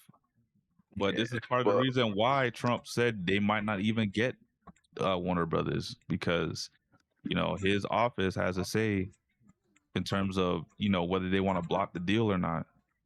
This might be a factor, especially with the Directors Guild or whichever guild it is in Hollywood right now, looking like they're about to go on strike because of this deal. Yeah, but unfortunately, as somebody got to get Warner Brothers, so like if it's And I'm gonna glad be somebody, you mentioned that, because People are afraid of change, man. It's kind of like but if you put UFC on Paramount, then that's going to hurt the pay-per-view numbers. You know what I'm saying? Well, guess what? You know what? People still it's gonna help the consumer. It's gonna make it more available to the consumer. It's just that a lot of these old industries are getting outdated, man. I'm glad you said someone had to get Warner Brothers Nano, because literally Paramount, they tried to get Warner Brothers again, gave them an offer they couldn't refuse, and Warner Brothers like, nah, this deal's inferior to Netflix. Paramount tried to strong arm them, try to put up more money, but then Zaslav and Warner Brothers was like, respectfully, this deal just ain't up to snuff in comparison to what Netflix offered them. I don't know what it is that has Warner Brothers so in Netflix's pocket, but apparently Warner Brothers has to deal to sell its studios and streaming assets to Netflix for cash and stock worth $27.75. Paramount was offering $30 per share. So I don't know where it got lost in translation, but apparently there was a downside risk if Paramount pact fell through, with the board calculating that Warner would be on the hook for $4.7 billion, a $2.8 billion termination fee due to Netflix, a $1.5 billion fee for failing to complete a debt exchange, and incremental interest expense of about $350 million combined that would lower cash netted by PSKY. I'm not sure I think that's Paramount's stock ticker. $5.8 billion termination fee, just $1.1 billion in the event of a failed transaction. So essentially what they were saying was, if the deal fell through with Netflix, they're saying they're gonna have to pay all these fees on top of the deal falling through. So a termination fee for not completing the deal, which was $1.5 billion. No, sorry, a $1.5 billion debt exchange if the deal didn't go through, a $2.8 billion termination fee if Netflix pulled out, and then they'd have to pay $350 million as well on top of that. So they didn't like the fact that, if they had to say no to Netflix, they would have to pay almost like $6 billion in costs. Even though Paramount was like, yeah, we'll buy you. But I think that's why Paramount was like, yeah, we'll add an extra $10 billion on top of what Netflix was adding, because I guess they figured, well, if they terminate the deal with Netflix, they're gonna have to pay like a couple billion, so we'll add another $10 billion to sweeten it. But even Warner Brothers is like, nah, we good. We'll just take the $80 billion or $90 billion that Netflix is offering, as opposed to your $100 billion. yeah. So I'm assuming, by the way you brought up Paramount, I'm assuming you would prefer them over Netflix to get it. Well, at least I know the theatrical releases would still be around a month. It probably won't be 45 days still, but 30 days and up, maybe like 30, somewhere between 30 to 40 days. I could see it happening with Paramount. I don't really care. Like, for me, I only care that Warner Brothers big theatrical releases still happen and great stories are still being told. Like, I don't want a situation for like even Netflix buying them and then all of a sudden, yeah, we're gonna shutter some studios down that are working on some projects. We're also not gonna tell any DC stories, or we're not gonna do this. Like at that point, why the hell did you buy them? To sit on IP, to stockpile IP? Like I don't want that to happen. So my biggest thing is whoever buys Warner Brothers, keep them running as is, have them tell great stories. Don't try to change them to fit whatever you're trying to bring to the table. Because we've seen Netflix, anytime they adapt something, all of a sudden it's not to the source. Or all of a sudden they don't care about the source. And this is why you got people like Henry Cavill leaving The Witcher. Now The Witcher's trash is getting canceled now. The only thing I think that they got right was One Piece. And Avatar is still a toss-up for me. The Last Airbender I'm talking about. So what? Oh, The Last Airbender. Yeah, so I'm still on the fence about Netflix, but apparently there are worse options out there, so we'll have to see. I don't know, man. I think Netflix has been releasing some quality over the more recent years, so I don't necessarily have a problem with Netflix getting the deal completed, but that's just my opinion. That's fair. The biggest thing for me is I'm just worried about the Netflix increasing their prices again. It's a possibility it could happen. But I mean, speaking on like 17-day theatrical releases, apparently Avatar Fire and Ash made $1 billion in 18 days. Yeah, man, I watched it. I contributed my money to it, and it was great. It was the best one so far, action-wise especially. It's crazy, Caleb, because I agree with you on everything you just said, but it's making the least amount of money out of all three of them. No W game after the Rapture. I mean, at least it's okay. He said, and this made 1.4. It damn near made the same amount of money. What happened? Yeah.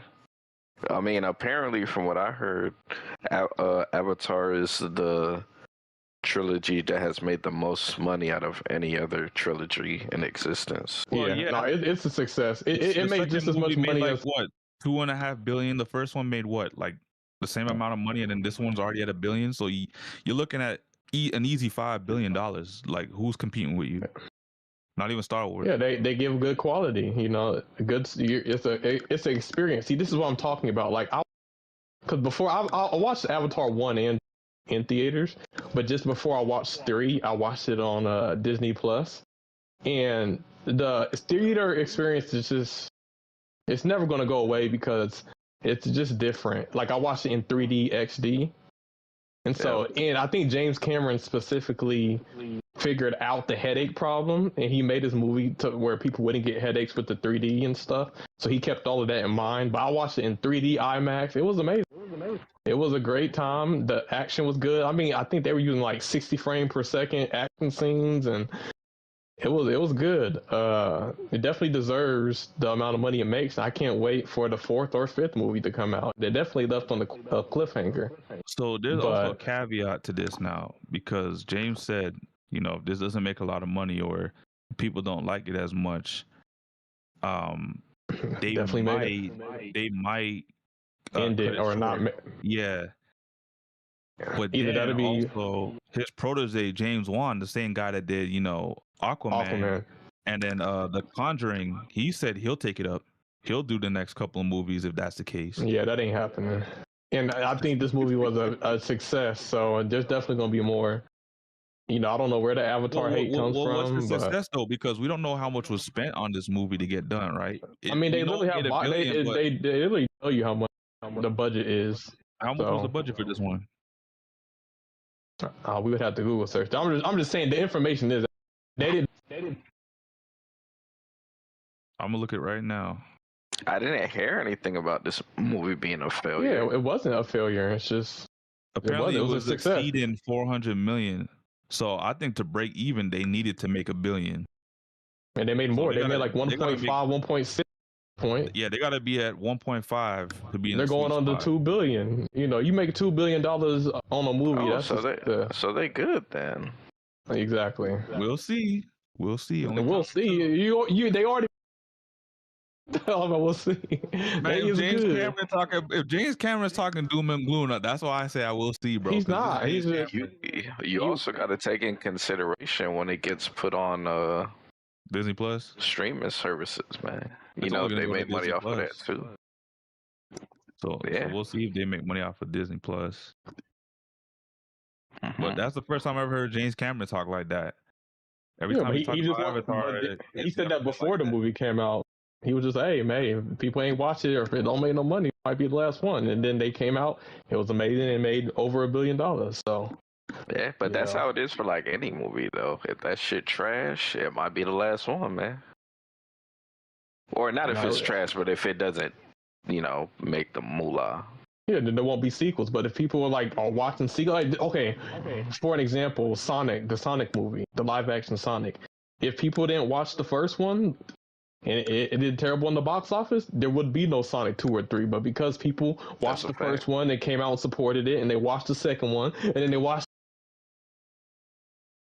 They're coming out with Sonic 4 now. You know what I'm saying? As long as people continue to enjoy these movies and watch them, they'll continue to make more. But the moment, people stop or the movie's trash or people stop watching, then yeah, they end. But so far, Avatar definitely keeps pumping out the quality, man, in the box office. W movie. Yep. Speaking on some Disney movies, lately, Disney's been pumping out some Doomsday trailers. And the reason why I brought this up is because the latest one, I think, is drawing a lot of attention and eyes right now from, fans across the board, whether, you're casual or you're a comic book fan. And I sent it in the group chat. I don't know if Angel could show it on screen. It's only That shit did not for me. All right, but so I was really feeling this trailer. Then about to go to bed. It sound like. yeah, so I actually gotta head out now because I gotta wake up at 4:30 a.m. So Damn, that's an early shift. yeah, I gotta be at work at 6:15 a.m. Man, I got a 12-hour shift tomorrow, so Man, we I almost need done. my I'm sleep. gonna say, how about we just make this the last thing and then we all just be done. Yeah, we could talk about the rest of the stuff on the next podcast. Save it. We could put a You line. fine with that, Sammy? Man, I don't even know if I want to talk about it at that point. That's 3 weeks. We can still talk about it, bro. We can still give our opinions. Bro, we don't have to do marathon comeback today. You know what I'm saying? We can talk about that next week. Yeah, Sammy. Yeah, well, all the AI stuff is more so like 2 weeks, almost 3 weeks old now. Listen, That's the thing. Sammy, it don't matter if shit is old, bro. If you want to talk about it, we can talk about it.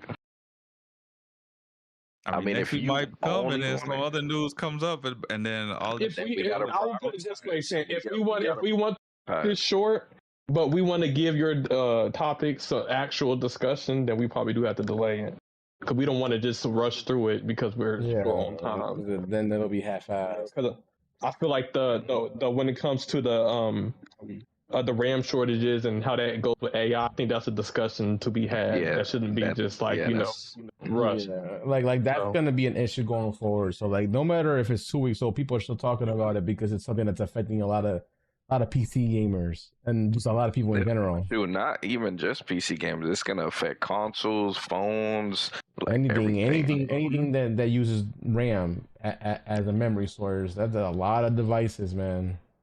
Yeah, people think, maybe we'll talk about it in depth. People think it's just, all the RAM's going up so people can make goofy videos. It's like, no, a lot of the tech industry is taking up the RAMs, and there are some companies that literally just sell to tech companies, and not just, so people can make goofy videos, but because AI demands a lot of RAM.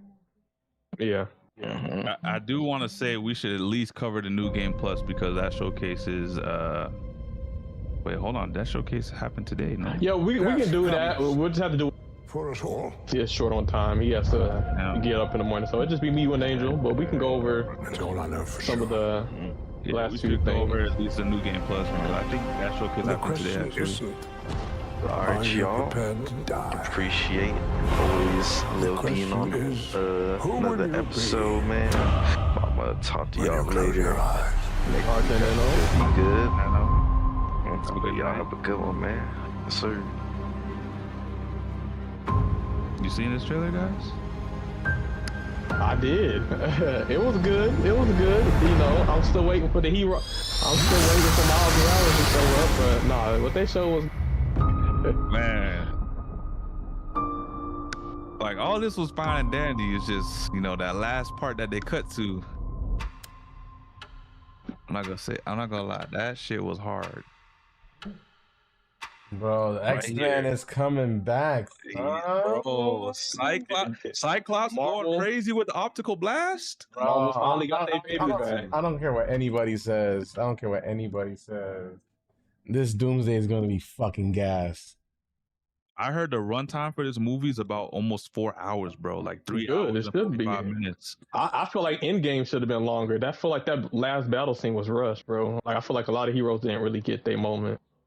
So yeah, the longer the It better. better be 4 hours or close to 4 hours. Like, I don't even care if it's 5 hours. With all the teams that are going to be in this full of movie, action, yeah, every hero. Yeah, there's going to be too many teams for you not to have a screen time. Exactly. Or you want to do 2 parts of Doomsday, like you have a part 1 movie and it's 4 hours, and then a part 2 movie and it's another 4 hours, like fine. Or 3 hours and a half for both movies, that's fine. But like, don't rush through and there's like 50 people in the cast for this movie. Like, yeah, I don't want to see where it's a bunch of heroes on screen and then you just see one hero you like get one punch in for like half a second. That's their scene in the movie. And then you cut to the next team and it's like the same thing. Yeah, nah. Like, do these guys justice? You know, we haven't seen the original X-Men cast on TV for like how many years? Like since the early 2000s, right?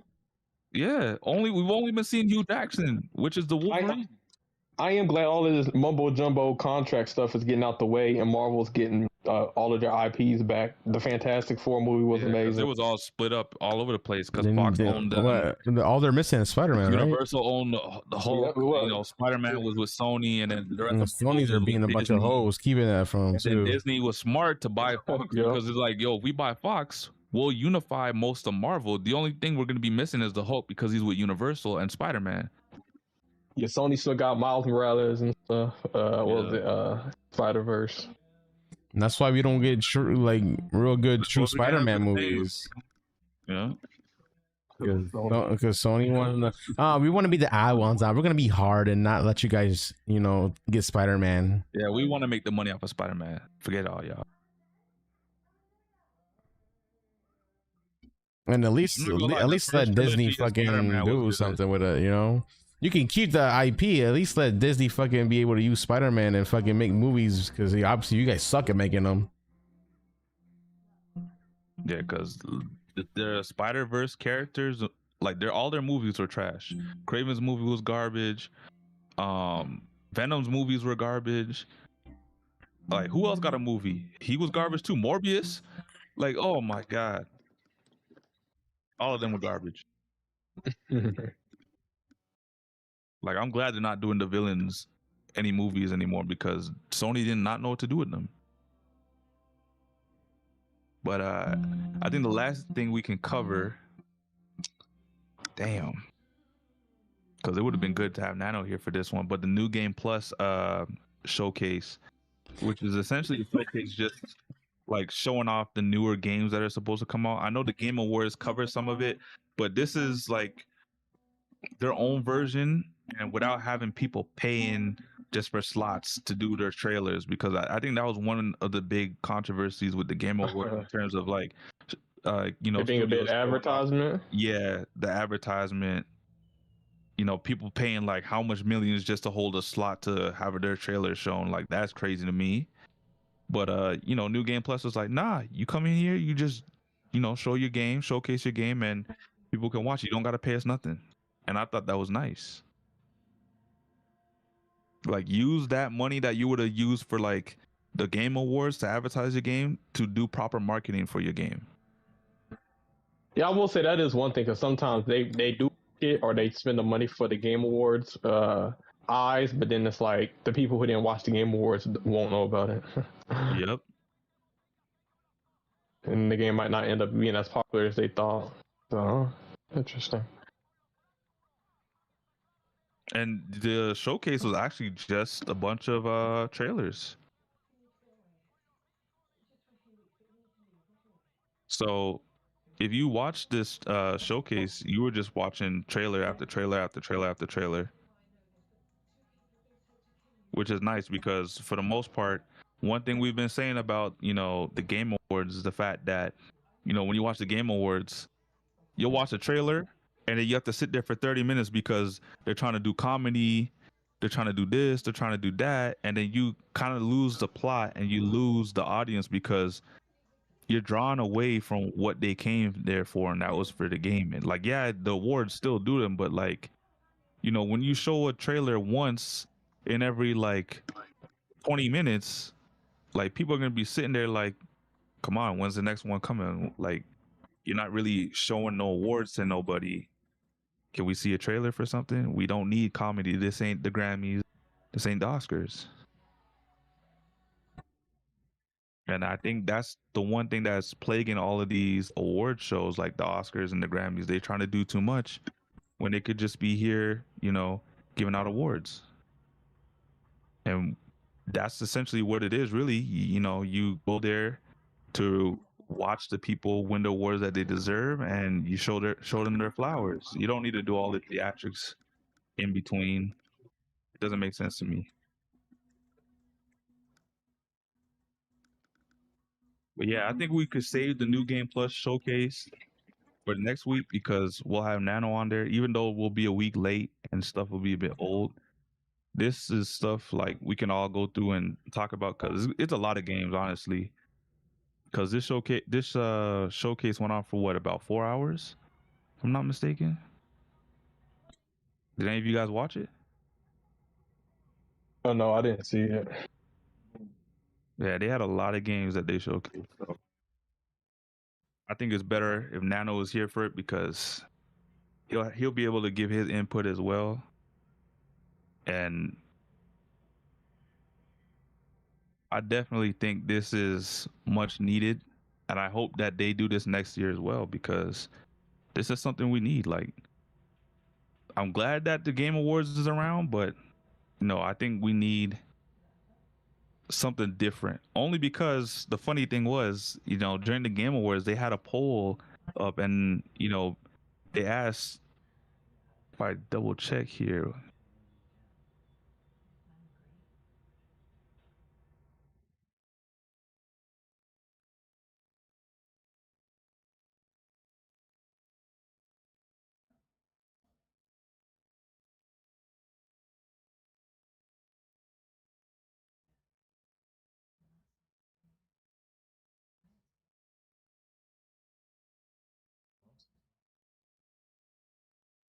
Yeah, so during the Game Awards, they put out a poll, and even though they had viewership of over 171 million live streams or people watching the live stream, they had a poll given out that night, and they were asking the audience to rate the showcase, and 39% rated it a D or below. Oh shit, I'm lagging, bro. Guys, I'm lagging. Are you? I am. Oh yeah, I can see it on screen. Damn. I don't know what's going on. I should never lags. Oh Yeah, man, it's weird. I'm scared myself. we might have to cut this short before I mean, we before was our ending stream it right here dies. anyways. But yeah, what do you guys think about that?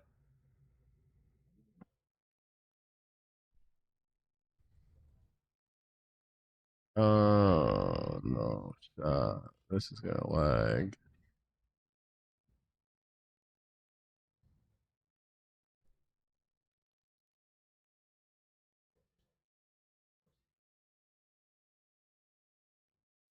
Well, I don't know what you guys want to do. I feel like they're not gonna hear us talk because this shit is lagging. Let me see if the audio is messed up.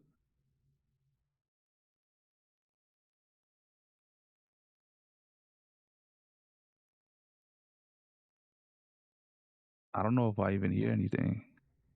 No, Yeah, I can I hear don't the hear audio. It's anything. just the visuals. It's just the visuals that's chopping. Well, Okay, let me see. I don't know what you guys want to do. I feel like they're not going to hear us talk because Okay, so I guess Yeah, it's just the visuals. I all don't know. right, so it's just the visual. Okay. Yeah, so I guess we can end it off on this last part here.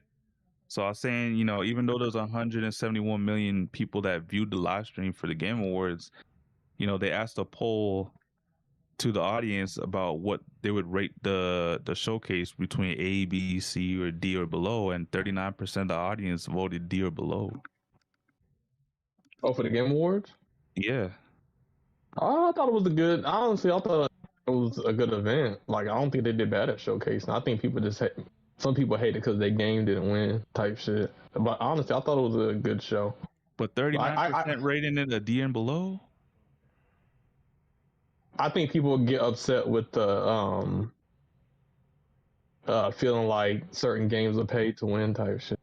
But overall, like just as an inner performance, like I thought it was a good event. But I can't speak for everybody. I'm pretty neutral. I would say in between a B or a C. But the fact that, you know, 39%, practically near 40% of the audience said, you know, it was a D or below is kind of telling. I know a lot of the years, you know, people were complaining about how, you know, drawn out the award show feels like there's too much fluff. So maybe that might be the reason as to why it got such a low score. But, you know, with newer showcases like New Game Plus being around to showcase these games every start of the year, I think it's, you know, welcome because it's something different, and, you know, you're not getting something drawn out. You're not getting something that has a lot of fluff. And also, if you're a studio, you don't have to worry about dishing out a couple million just to hold a slot for your trailer of your game. Yeah, I think people will end up going to, you know, what is more beneficial. Because, I mean, E3 was a thing at one point. Now E3 doesn't exist. I'm to pay hundreds of thousands of dollars just to get a booth, you know what I'm saying? And then I feel like a lot of game studios are like, yo, we don't need to buy a booth for E3. We can just literally make a trailer on our own. So there's always, if people feel like a certain award industry is kind of like outlived its purpose, then, you know, they'll go to whatever is better. So, but we'll see. I think the Game Awards, though, I feel like at this point, I feel like it's going to be a thing for a while. But definitely, you know, there's always room for improvement. You know, I feel like. What do you think, Angel? About the poll? Yeah, what do you think about that poll? And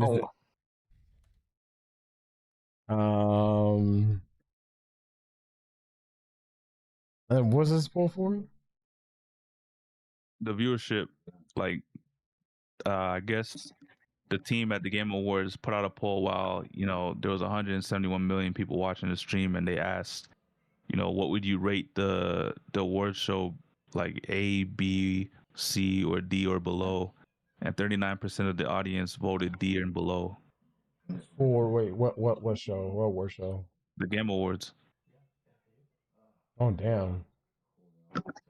I think people just hating, bro. People trolls. They gon'. Yeah, I think a lot of those votes are a lot of troll votes. So like, I mean, I wouldn't take that serious.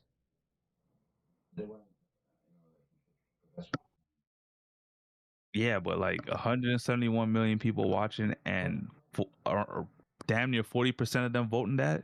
Yeah, You think all of that's troll votes? that's a lot of trolls. Yeah, they hating because Expedition won, and they're talking, they're voicing their opinions based on a poll. Oh, it's just trash. No arc raiders on the Game Awards or this and that. Yeah. Man, shut the fuck up, man. At that point, you're just being fucking kids. At that point. They knew that Expedition was going to win everything, and they hated that, so they wanted to shit on the award show. So It's a possibility. I was just thinking maybe it has something to do with, you know, over the years everyone's been saying that there's too much fluff going on with the award show. I mean, that could be a Well, I thing mean, too. people also do watch it for the trailers. People do want to see what new games are coming out, so it's not bad that they show trailers. Now maybe they can up the quality. All the stuff in between, like the trailers. singing. Okay, but singing, to the people in the audience, they have to entertain them too, and all that stuff. Yeah, like maybe the Miss Piggy stuff or whatever. But like I said, it is an award show, so there are people who bought tickets to see it live. You know, obviously, maybe for the people who are sitting at home don't care for it, but I mean, the people who are there, I'm sure enjoyed it. You know, they still had to put on the show. And then too, honestly, I enjoyed some of the things. I like seeing Pauline's voice singer come out there, and they had like her singing in real life. I thought that was dope. So some people might not care, you know. Like, maybe they didn't even play Donkey Kong. They're like, girl singing, who cares? But for, you know, there's other people that like it. So just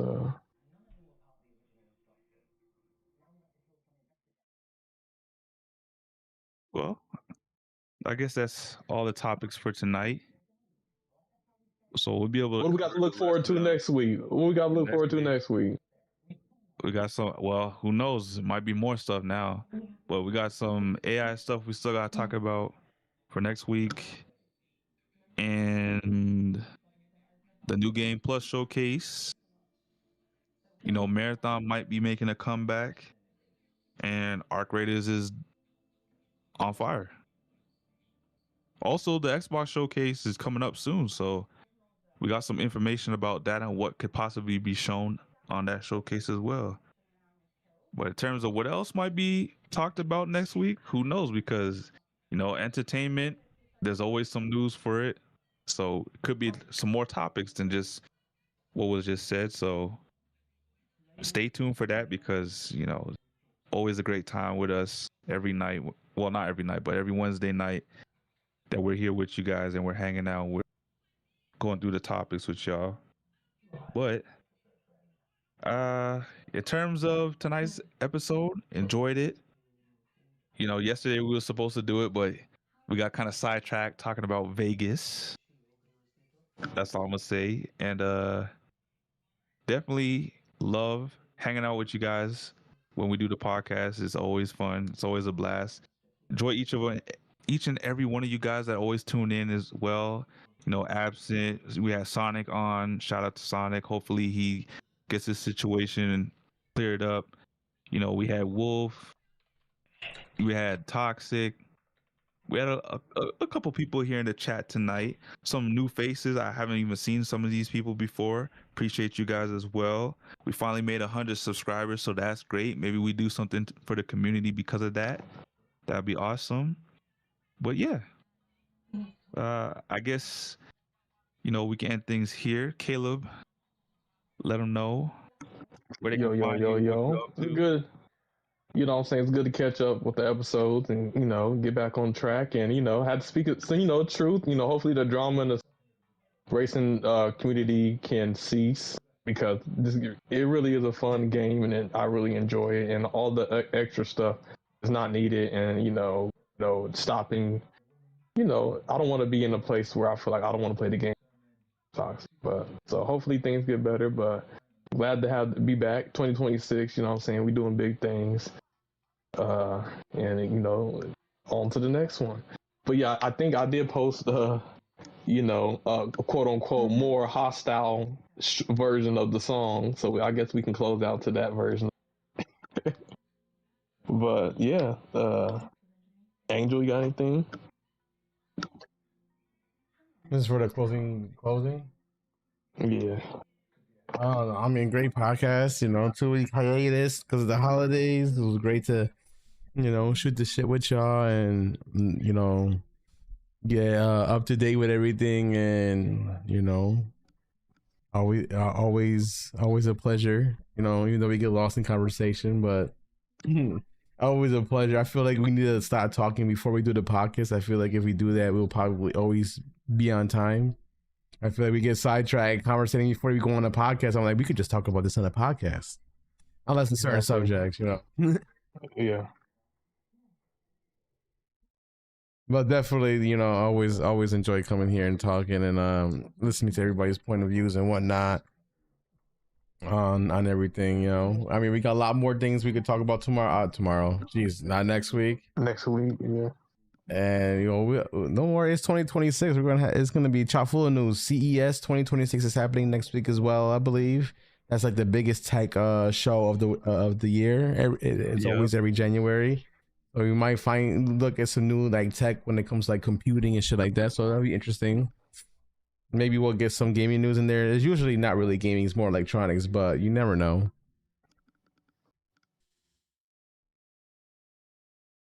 Other than that, on Nvidia, but we'll see. Oh, maybe man. I don't know. Yeah, you never know what's gonna happen. Other than that, yo, great podcast. Yo, thank you everybody that came through and watched it with us, chatted with us, and you know, spent their time with us. You know, if you guys like the content and the podcast, like, subscribe, hit the bell to get notified whenever we go live. We go live every Wednesday. Usually, we try to. No, the normal safe mark is we go live by 9 o'clock. All right. Normally it's 8:30.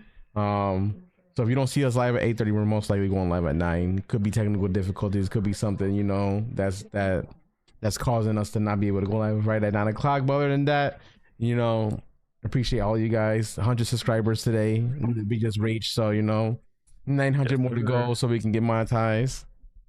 Yes, sir. Help us out on the goal. That we'll see you guys next week, y'all. Much love. Y'all have a great weekend, and we'll see you on the next. Play that diss track. Play that diss track. Welcome to the Crash Out. Have a good night, y'all.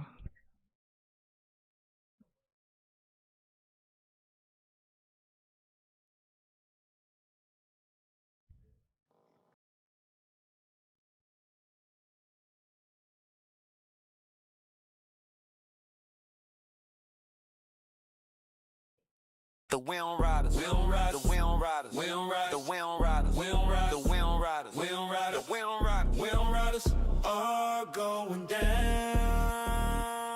The Wheel Riders, the Wheel Riders, the Wheel Riders, the Wheel Riders, the Wheel Riders are full of clowns.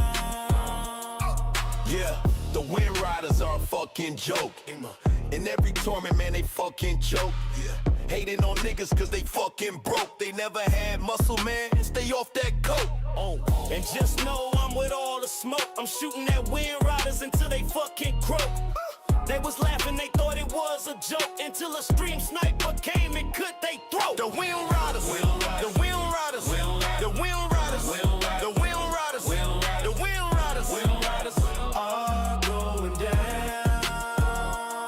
The Wind Riders, The Wind Riders, the Wind Riders, the Wind Riders, the Wind Riders, a team full of clowns. Yeah, you a pussy ass nigga if you a shy guy. There won't be level 4 when I do the drive-by. My Uzi automatic shooting like it's AI. Self-driving car taking off, now you in the sky high. The Wind Riders, fake man, they artificial.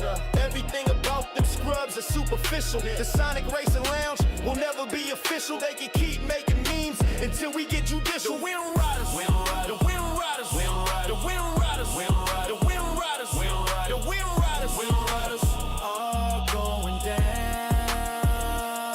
The Wind Riders, the Wind Riders, the Wind Riders, the Wind Riders, the Wind Riders got kicked out of town. They spewing poison in the community. The Wind Riders are an airborne disease. We need an antidote expeditiously. They out here spreading lies so untruthfully, which is why they will get dealt with ruthlessly. They getting kicked out the club so brutally. That's what they get for acting so stupidly. No go and kick rock, I already wrote the eulogy. The Wind Riders, the Wind Riders, the Wind Riders, the Wind Riders, the Wind Riders, the Wind Riders are going down. The Wind Riders, the Wind Riders, the Wind Riders, the Wind Riders, the Wind Riders got mud in the ground. They full of hot air and smell like some breaking wind. Crying on the internet cause I be going in. They must be blowing smoke and they must be high on gas. If they think I won't show up and put some belt to wear. Banned from the circuit, I guess that mean we up. One up community, celebrity turning up. Kick to the curb because because you was acting up. Maybe next time you will learn to shut the fuck up. Wind